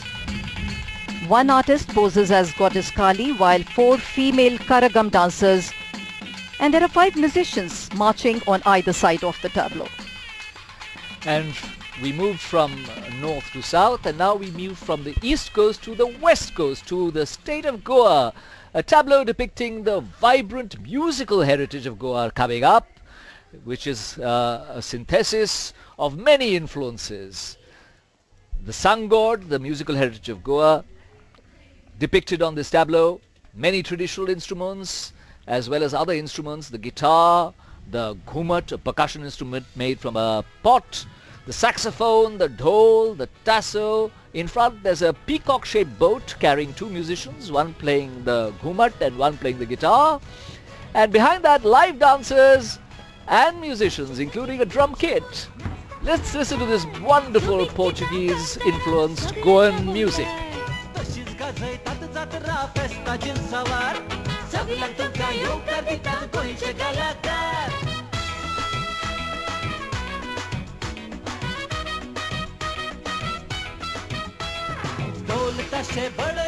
That was really foot-tappingly good, wasn't it? Indeed, and from that foot-tapping song and dance of Goa, from the left, approaching the saluting days now, is a tableau, again from the northeast. This is the Hojagiri dance of the Riang tribe of Tripura. In the tableau, the front portion depicts a huge sculptural form of a Riang bell in a typical Hojagiri dance posture over earthen pitchers. The lower portion of the tableau is surrounded by Hojagiri dancers in different positions with different props used in the Hojagiri dance. Some Hojagiri music onto your radio sets.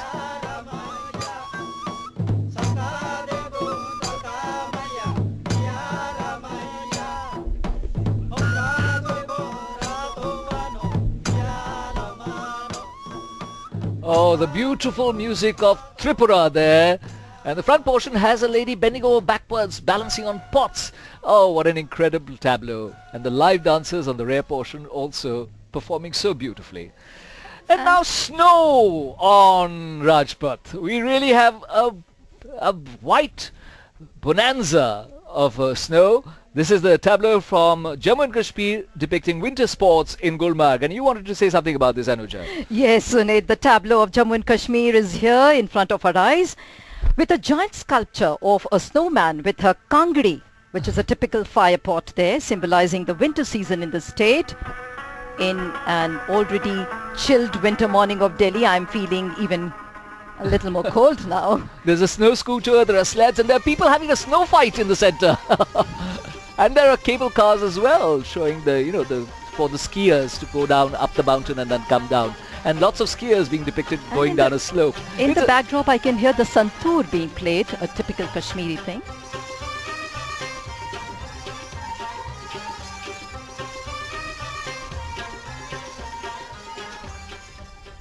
And snow gives way to a warmer state now. This is a tableau from Assam depicting the Kamakhya temple.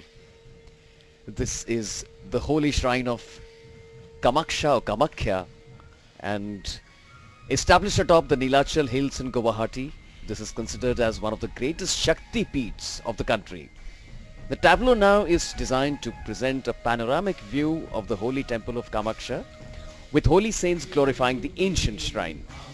The tableau begins with a giant-sized statue of a monk. Some music for meditation. The trailer also displays a replica of a temple with disciples and tourists present in the premises. This tableau from Assam crosses the saluting base here on Rajpath, giving way to the next. Giving way now is the tableau based on the theme of the goods and services tax. The front part of the tableau displays the basic impact of GST, that is, replacement of multiple central and state level indirect taxes by a single tax, namely GST, the goods and services tax. The rear portion of the tableau depicts various expected benefits flowing from the GST, namely growth in investment and production of goods and services, leading to higher exports, employment and growth in GDP. Yes, indeed, the GST is really perhaps the biggest tax reform initiative undertaken since independence. It shows that we can work our way towards a vibrant economy with the GST. And true to its theme, the tableau has been done using vibrant colors. The tableau coming up next in front of us is that of the Ministry of Micro, Small and Medium Enterprises, based on the Khadi and Village Industries Commission. Khadi for many is just a fabric, but it is a fabric that is instrumental in freeing us from the oppression of buying mill-made cotton while Indian weavers were starving during the pre-independence days. These textiles reflect our rich heritage and hard work. Khadi is the pride of a nation, and we can see here all the females and males on the tableau wearing Khadi dresses, and all of them are looking fashionable. There's even a depiction of a Khadi shop over there with the shopkeeper showing Khadi cloth. Very nice tableau from Khadi India. At the rear it's written Khadi India in large letters, and there's a depiction of fashion, Khadi fashion, in the last part of the tableau. And now coming up next is the tableau of the Ministry of Housing and Urban Poverty Alleviation depicting housing for all. The tableau depicts people visiting a bank, housing finance company, to avail housing loans sanctioned under the mission. 2 children holding tricolored balloons in the front of the tableau. It also depicts a house under construction, a multi-story building constructed, and finally a happy family who have achieved the aspiration of owning a house. The mission envisages a Pakka house to every Indian by the year 2022 in partnership with the states or union territories. And notice that there are solar panels on the houses, so it's a very modern house depicting new and renewable energy as well. And now coming up is the tableau of the Council of Scientific and Industrial Research on the theme CSIR at 75, Touching Lives. The CSIR is now 75 years old, playing a stellar role in the scientific and technological growth in the country. Also, it has played a catalytic role in improving the quality of lives of millions as a result of its technological innovations. Some contributions of CSIR are depicted as 3D larger-than-life-size models spread across the tableau, including those in pioneering the civil aviation industry, development of affordable drugs, and introduction of high-value medicinal and aromatic plants. A modern laboratory setup has also been depicted. This denotes CSIR's role to foster, sustain, and upgrade the pool of specialized scientists and engineers in the country. This beautifully done tableau from CSIR now crossing the saluting days. Now all eyes are now towards the direction of Rashtrapati Bhavan, where one of the most awaited tableaus is approaching. The CPWD, Central Public Works Department tableau depicting Clean India, Green India, and as in every year, traditionally the CPWD has decorated the tableau entirely with fresh flowers. Look at it, what a riot of colors it is. And of course it evokes warm applause from the audience. Anuja, I think flowers are your speciality. You should describe Yes, this one. I can see a myriad of flowers here in golden, yellow, green foliage, the gajari color typically, and the using of a variety of flowers depicting the concept of Green India, Clean India.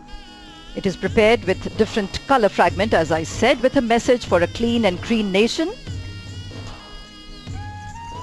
I can see people enjoying in the park there.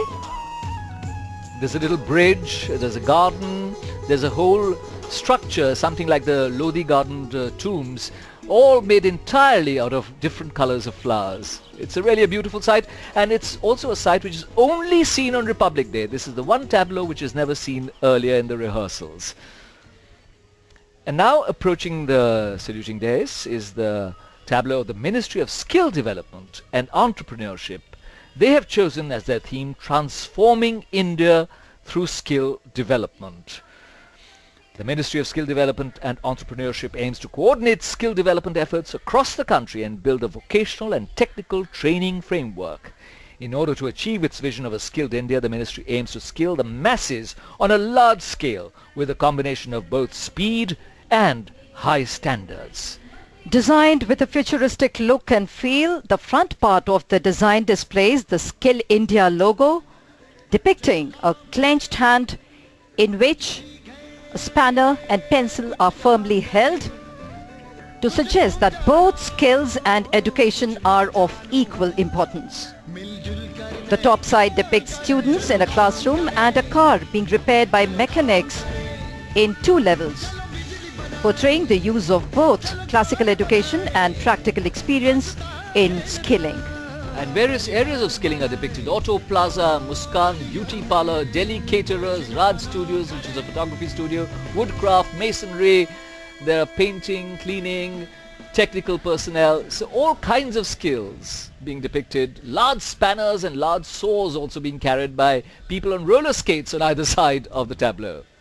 And after that tableau from the Ministry of Skill Development and Entrepreneurship, one sees all eyes again towards Rashtrapati Bhavan as the much awaited National Bravery Award winning children gradually come towards the saluting dais on Rajpath in flower bedecked jeeps.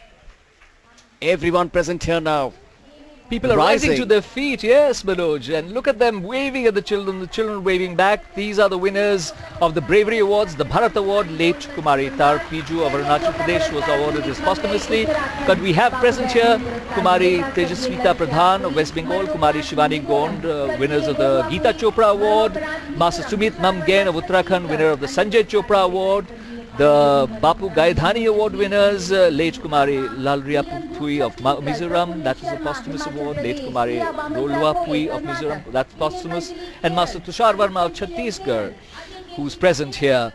And there are other award winners and people really touched by the bravery of these magnificent children for their acts, which really would do the country proud, would do all citizens proud. What a heartwarming sight it is to see them here. So many other names of award winners, brave children whom we don't have time to take, because now approaching the saluting days is the dancing contingent of the South Central Zone Cultural Centre, Nagpur.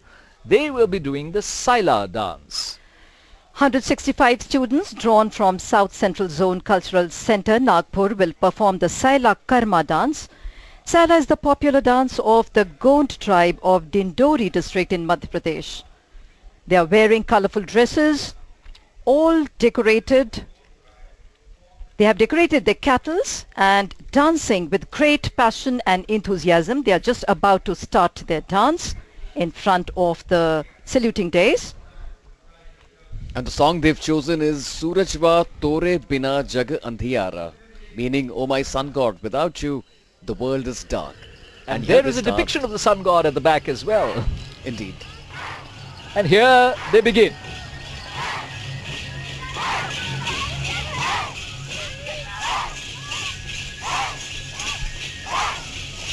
It's the riot of color with little girls dressed in red saris and the little gentlemen, if I may say so, dressed in white dhotis, yellow tunics and black waistcoats. I can spot a few dancers disguising themselves as a scarecrow also, which is useful to protect crops from wild invaders.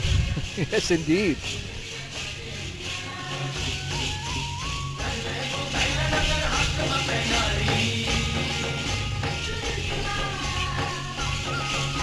Coming on to Radio 6 is the music of the Saila dance from Madhya Pradesh.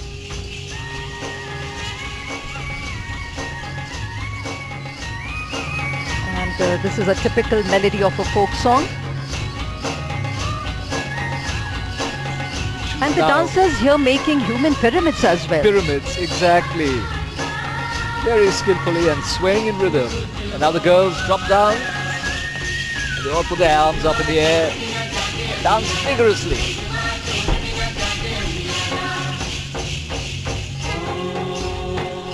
The Saila dance is performed by members of the Gond tribe as they folk tradition. And now, one of the dancers has climbed on to the shoulders of another dancer with a rotating chakra on his head. And with that, they conclude their performance and march away towards India इस Gate. रंगारंग Saila dance ने हम सबको जरूर And following them is the other girls from the Sarvodaya Kanya Vidyalaya, Chirag, Delhi, where 163 students of this school are going to present a song that aims to evoke the spirit of patriotism by the touching the innermost chords of our hearts. सलाम हर अच्छाई को दीजिए पेश है The color combination is unique. It's a quaint shade of pink, And not very bright. Yes. But the lower shalwar, which is green, is pretty bright in comparison. And with rapid, almost martial movements, they shake their hands vigorously and take their positions in front of the saluting days, being eagerly watched by various dignitaries present here, including the guest of honor.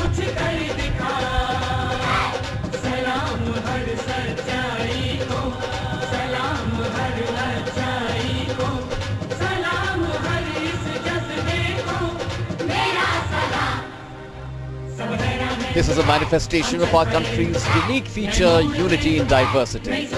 In spite of all diversities of caste, culture, region or religion, we stay united in perfect harmony. This is the message that is being conveyed by these young students. Yuva Shakti ka Ahwan. And what enthusiasm one can see on their faces. Yes, Manoj? They're really smiling and dancing vigorously, saluting, now forming. They're forming, yes, indeed, it is a map of India. The outline of the map of India is what they have formed, and they raise their hands in the air and salute the motherland.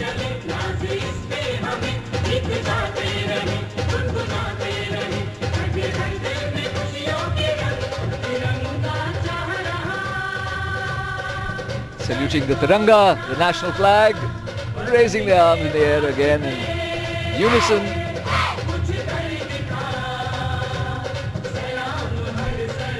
And with that, they conclude their performance. And looking with eyes right, they run off towards India Gate. That was really beautiful. And now we have the Mount Abu Public School, Sector 5, Rohini, New Delhi, with Assam Nritya Shaili. They are going to be performing the traditional famous Assamese dance style, Satriya. Through this dance performance, 147 students of the school honor the supreme power that instills positivity and vitality in our lives. The children will follow the rhythm of the Takori to create a holy environment, thus celebrating the noble human existence, the unique creation of God. They are bubbling with energy and enthusiasm to present this mesmerizing performance, which is based on the famous Assamese dance style Satriya.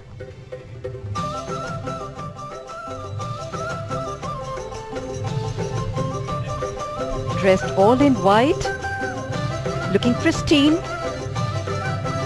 and dynamic.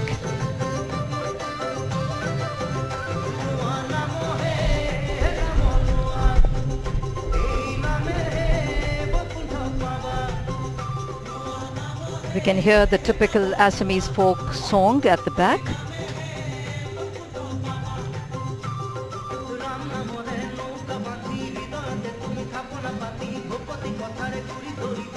This dance performance highlights the supreme power that instills positivity in our souls.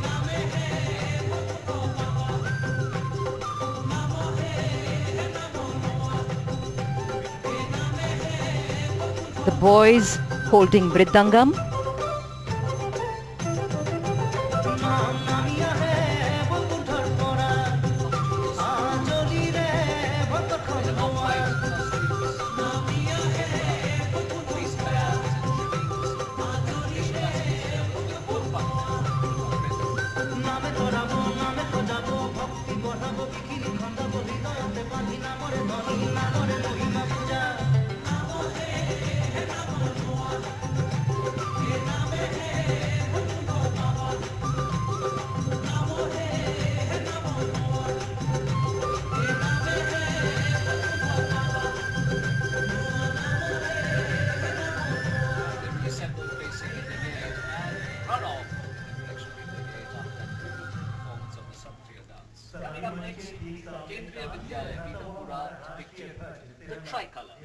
Yes, Sunit, Pitampura children here are to express with extreme pleasure and zeal how our national flag has been a witness of the glorious tales of our freedom fighters, the establishing of our Indian democracy.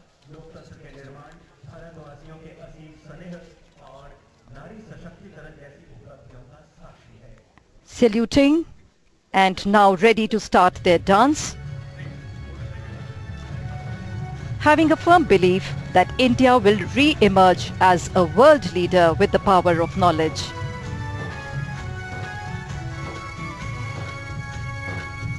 One of the dancers holding a tricolor national flag.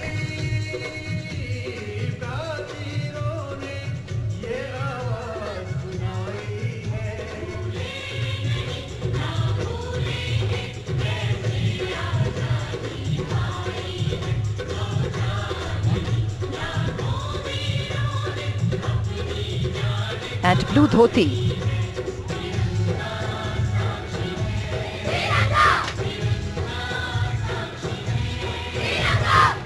And making waves in their dancing forms. It's looking magnificent.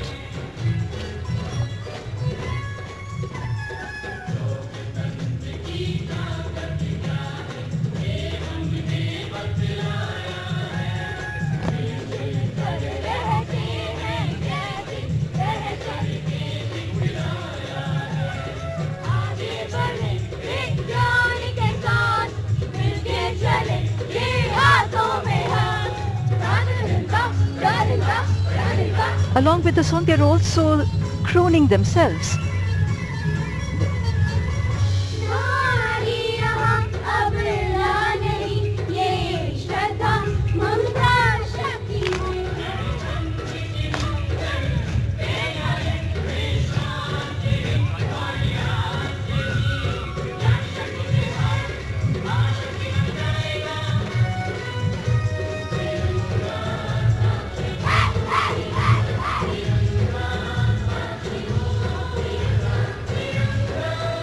And running away now towards the India Gate side.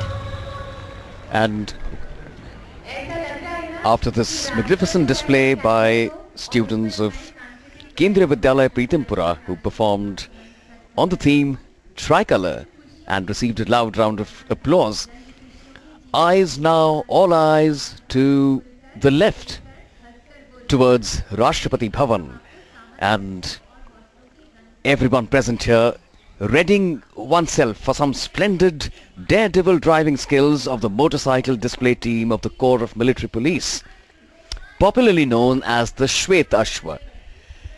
The team was set up in 1952 at Faizabad district of Uttar Pradesh and given the name of Shwet Ashwa by the erstwhile Chief of Army Staff, late General A.S. Vaidya, MVC and Bard. After its establishment, the Shwet Ashwa team progressed by leaps and bounds due to their distinguished daring driving skills on motorcycles. And from the left one can see team captain of the Daredevils, Havaldar S. Satish Kumar, leading the Daredevils stunt, comes towards the saluting bays amidst loud applause and salutes the President while standing erect atop his motorcycle. What magnificent balance as he crosses the saluting dais. And following him is Havaldar Sukhdev Singh, seen balancing himself atop the ladder that itself is balanced on his motorcycle. Oh, what a daredevil act, really. The rider on his white motorcycle, dressed in red and white, crosses the saluting dais. And now the double bar. Two motorcycles are seen speeding down the road side by side with the riders perched in an amazing manner. Naik V. Manjunath and 8 members are on one motorcycle, while Naik T. Mohan and 8 members ride the other. And Naik Rajesh S. and other 10 members form a lotus, balancing themselves gracefully on a single motorcycle with just passing by. This is an example of perfect coordination and excellent balancing. Now we see 2 motorcycles driven side by side with Havaldar N.K. Tiwari and 9 members on one, and Naik Hemant Kumar N and 9 members on the other, forming Christmas tree.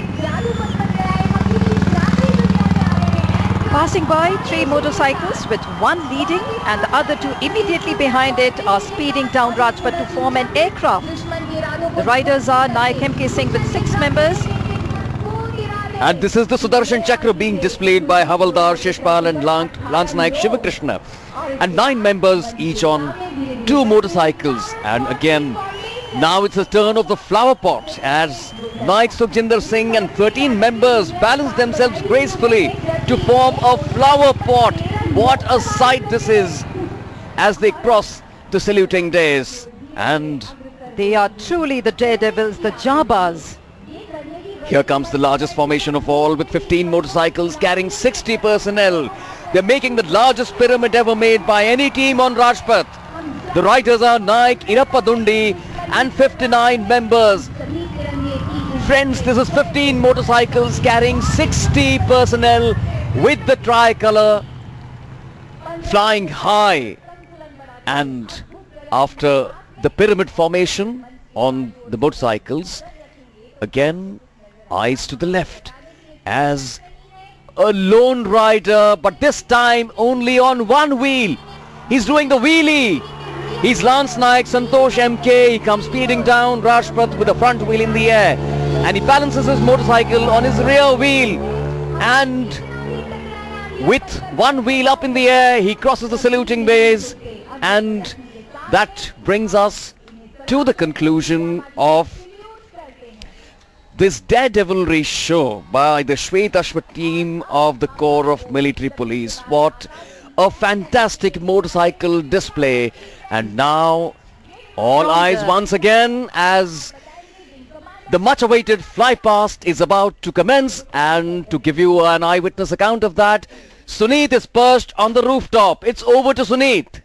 Thank you very much indeed, Manoj. Yes, indeed, the weather here is not, I should say, perfect for a fly past, but I'm sure that the daredevils of the Indian Air Force will manage it. It's slightly overcast and there is a hint of rain in the air as well, but I hope visibility will be sufficient for them to execute the fly past and for us to see their wonderful daredevilry.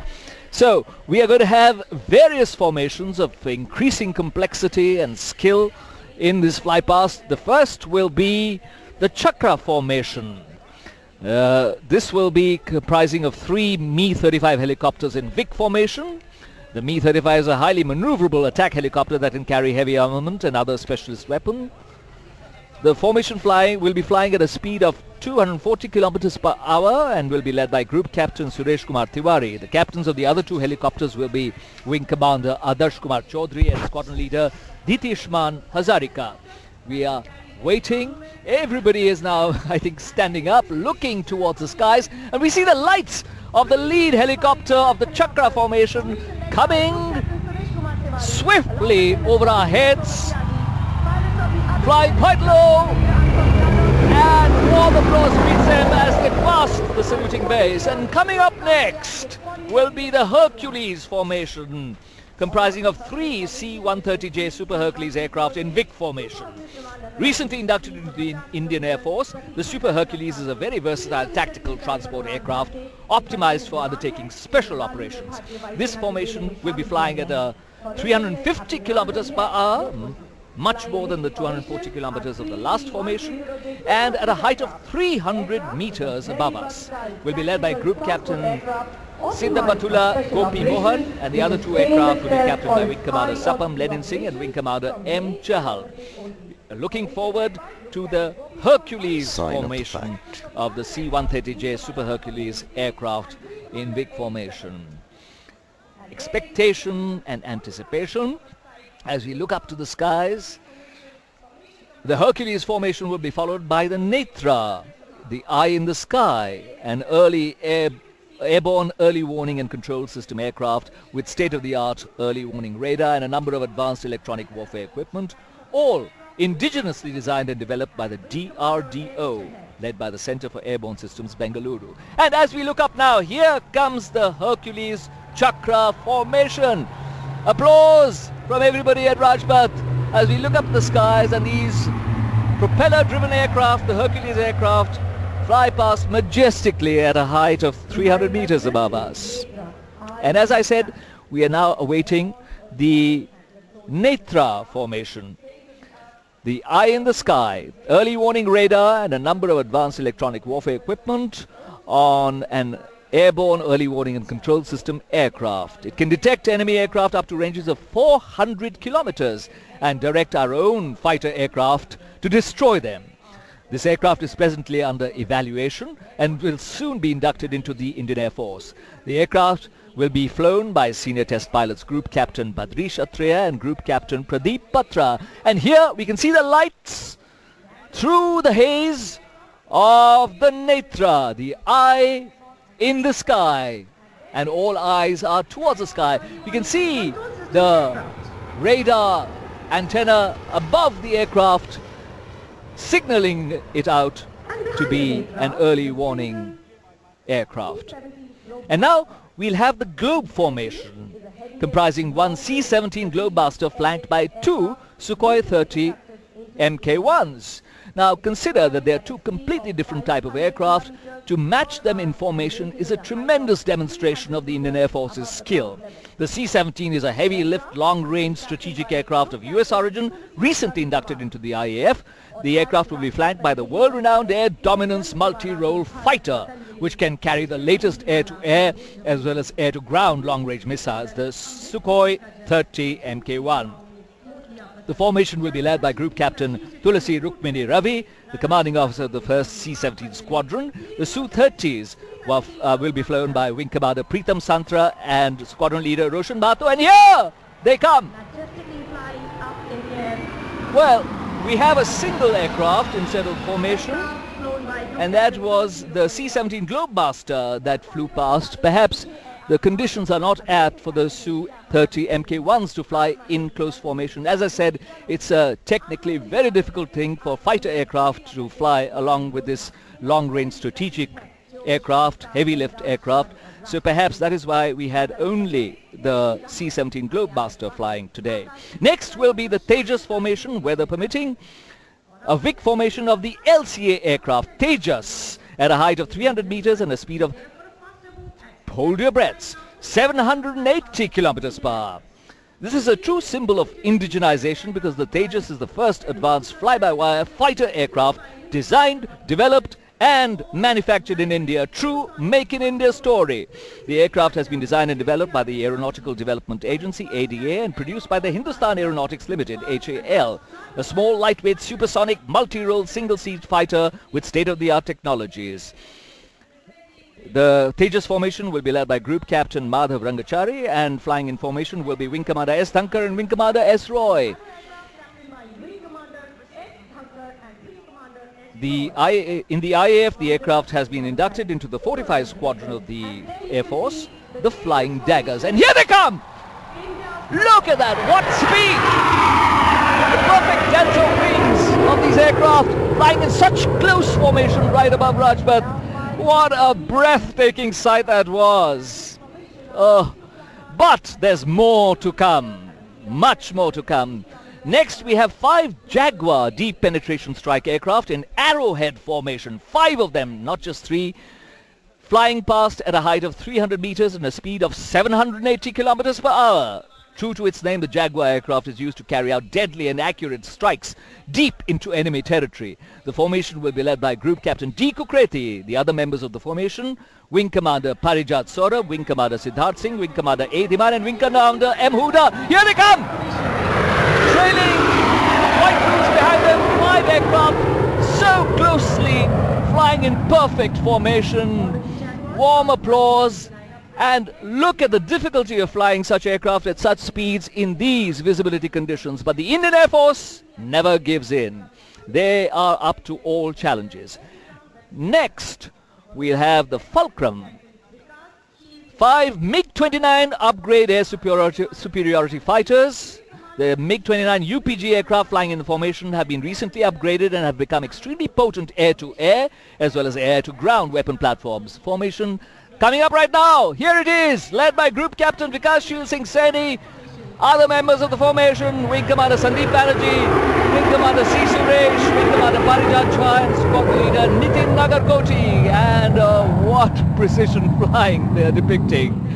5 MiG-29 UPG aircraft. Now, we will have 3 state-of-the-art Sukhoi 30 Mk1s of number 24 Squadron to execute the complex Trishul maneuver in front of you. As the aircraft come over us in formation, the 3 aircraft will split upwards, making a Trishul in the sky with their vapor trails.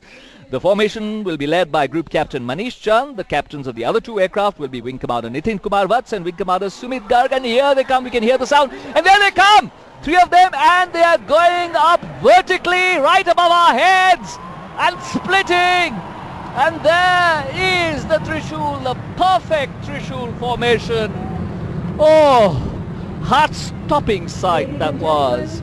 Really, really awesome. And people are just, look at their faces. Look at the expressions on the people's faces as they look upwards. Completely thrilled. The children especially looking in wonder. Next, the finale of this fly past, the flanker. Really breathtaking because now the speed is going up to 900 kilometers per hour. Unimaginable. A single Sukhoi 30 Mk1 will be flying at 900 kilometers per hour and split the sky with a vertical Charlie, piloted by Group Captain P. Agnihotri. There it comes! And it's going right up and twisting in the air and disappearing into the clouds. Oh my God, that was wonderful. Group Captain P. Agnihotri defying gravity in his aircraft. Commanding officer of the number 220 Squadron with Wing Commander Vipul Mishra. Up and away, touching the sky with glory. A befitting salute to the motto of the Indian Air Force, Nabha Sparsham Deeptam. Oh, that was amazing, and given the weather conditions, all hats off to the brave men of the Indian Air Force who flew this magnificent fly past. And now, to take you towards the end of these Republic Day parade and pageant celebrations, let me hand you over to my colleagues Manoj and Anuja. Thank you, Suneet, for that thrilling eyewitness account of the magnificent fly past. Well, that brings us to the concluding phase of the 68th Republic Day celebrations here at Rajpath. What an eventful day it has been. The display of India's military might, display of India's cultural diversity. It's really been an eventful day, and especially for the guest of honor, it must have been a very, very special moment. This occasion also reminds us of the immortal words of our first president, Dr. Rajendra Prasad, during his first public address after taking the oath of office. He had said, "Today, for the first time in our long and checkered history, we find the whole of this vast land from Kashmir in the north to Cape Comorin in the south, from Kathiawar and Kutch in the west to Kokonada and Kamrup in the east, brought together under the jurisdiction of one constitution and one union, which takes over responsibility for the welfare of more than 320 million men and women who inhabit it." Exactly 67 years later, Honorable President Shri Pranab Mukherjee, in the course of his address to the nation, observed, "It goes to the credit of the strong institutions of democracy built by our founders, that for the last 6.5 decades, Indian democracy has been an oasis of stability in the region troubled by unrest. From a population of 360 million in 1951, we are now a 1.3 billion strong nation. Even then, our per capita income has shown a tenfold increase. Poverty ratio has declined by 2/3. Average life expectancy has more than doubled, and literacy rate has shown a 4-fold increase. We are today the fastest growing amongst the major economies of the world. We are the second largest reservoir of scientific and technical manpower, the third largest army, the sixth member of the nuclear club, the sixth member in the race for space, and the 10th largest industrial power. Sign of the time, a fact that the Republic's indeed marching ahead. And now, to escort the President and the chief guest back to Rashtrapati Bhavan, we have the President's bodyguard coming once again onto Rajpath. Here they are under the command of the Commandant of the Regiment, Colonel Bomanda Dheeraj Chengappa on his Mount Virat. They will assemble in front of the saluting dais, and then once again Colonel Bomanda Dheeraj Chengappa will give the command for the national salute to mark the end of the parade. Coming in perfect formation with their lances with pennants high, and now it's time for the command for the national salute from Colonel Bomanda Dheeraj Chengappa. All those in uniform are requested to salute.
A spontaneous cry of Bharat Mata Ki Jai goes up from the crowds, raising their hands in the air.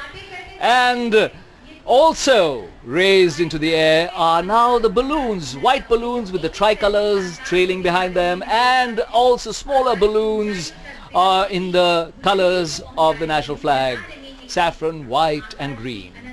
As they go up into the air, the motorcade of the President assembles in front, and it's time to escort the President and the chief guest in this parade back to Rashtrapati Bhavan.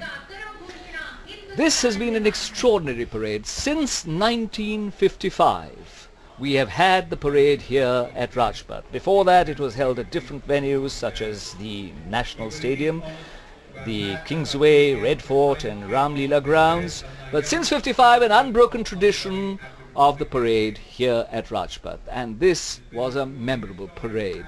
There was no sun visible today, surprisingly. In more than 3 decades of watching this parade, I think this is the first time we haven't seen a glimpse of the sun. But the enthusiasm and the light within all those hundreds of thousands of people assembled here was not dimmed for an instant. Yes, Anuja? Yes, these are the rare moments to be cherished and remembered always, and renew our pledge of nationalism and patriotism. Let's not take our independence for granted.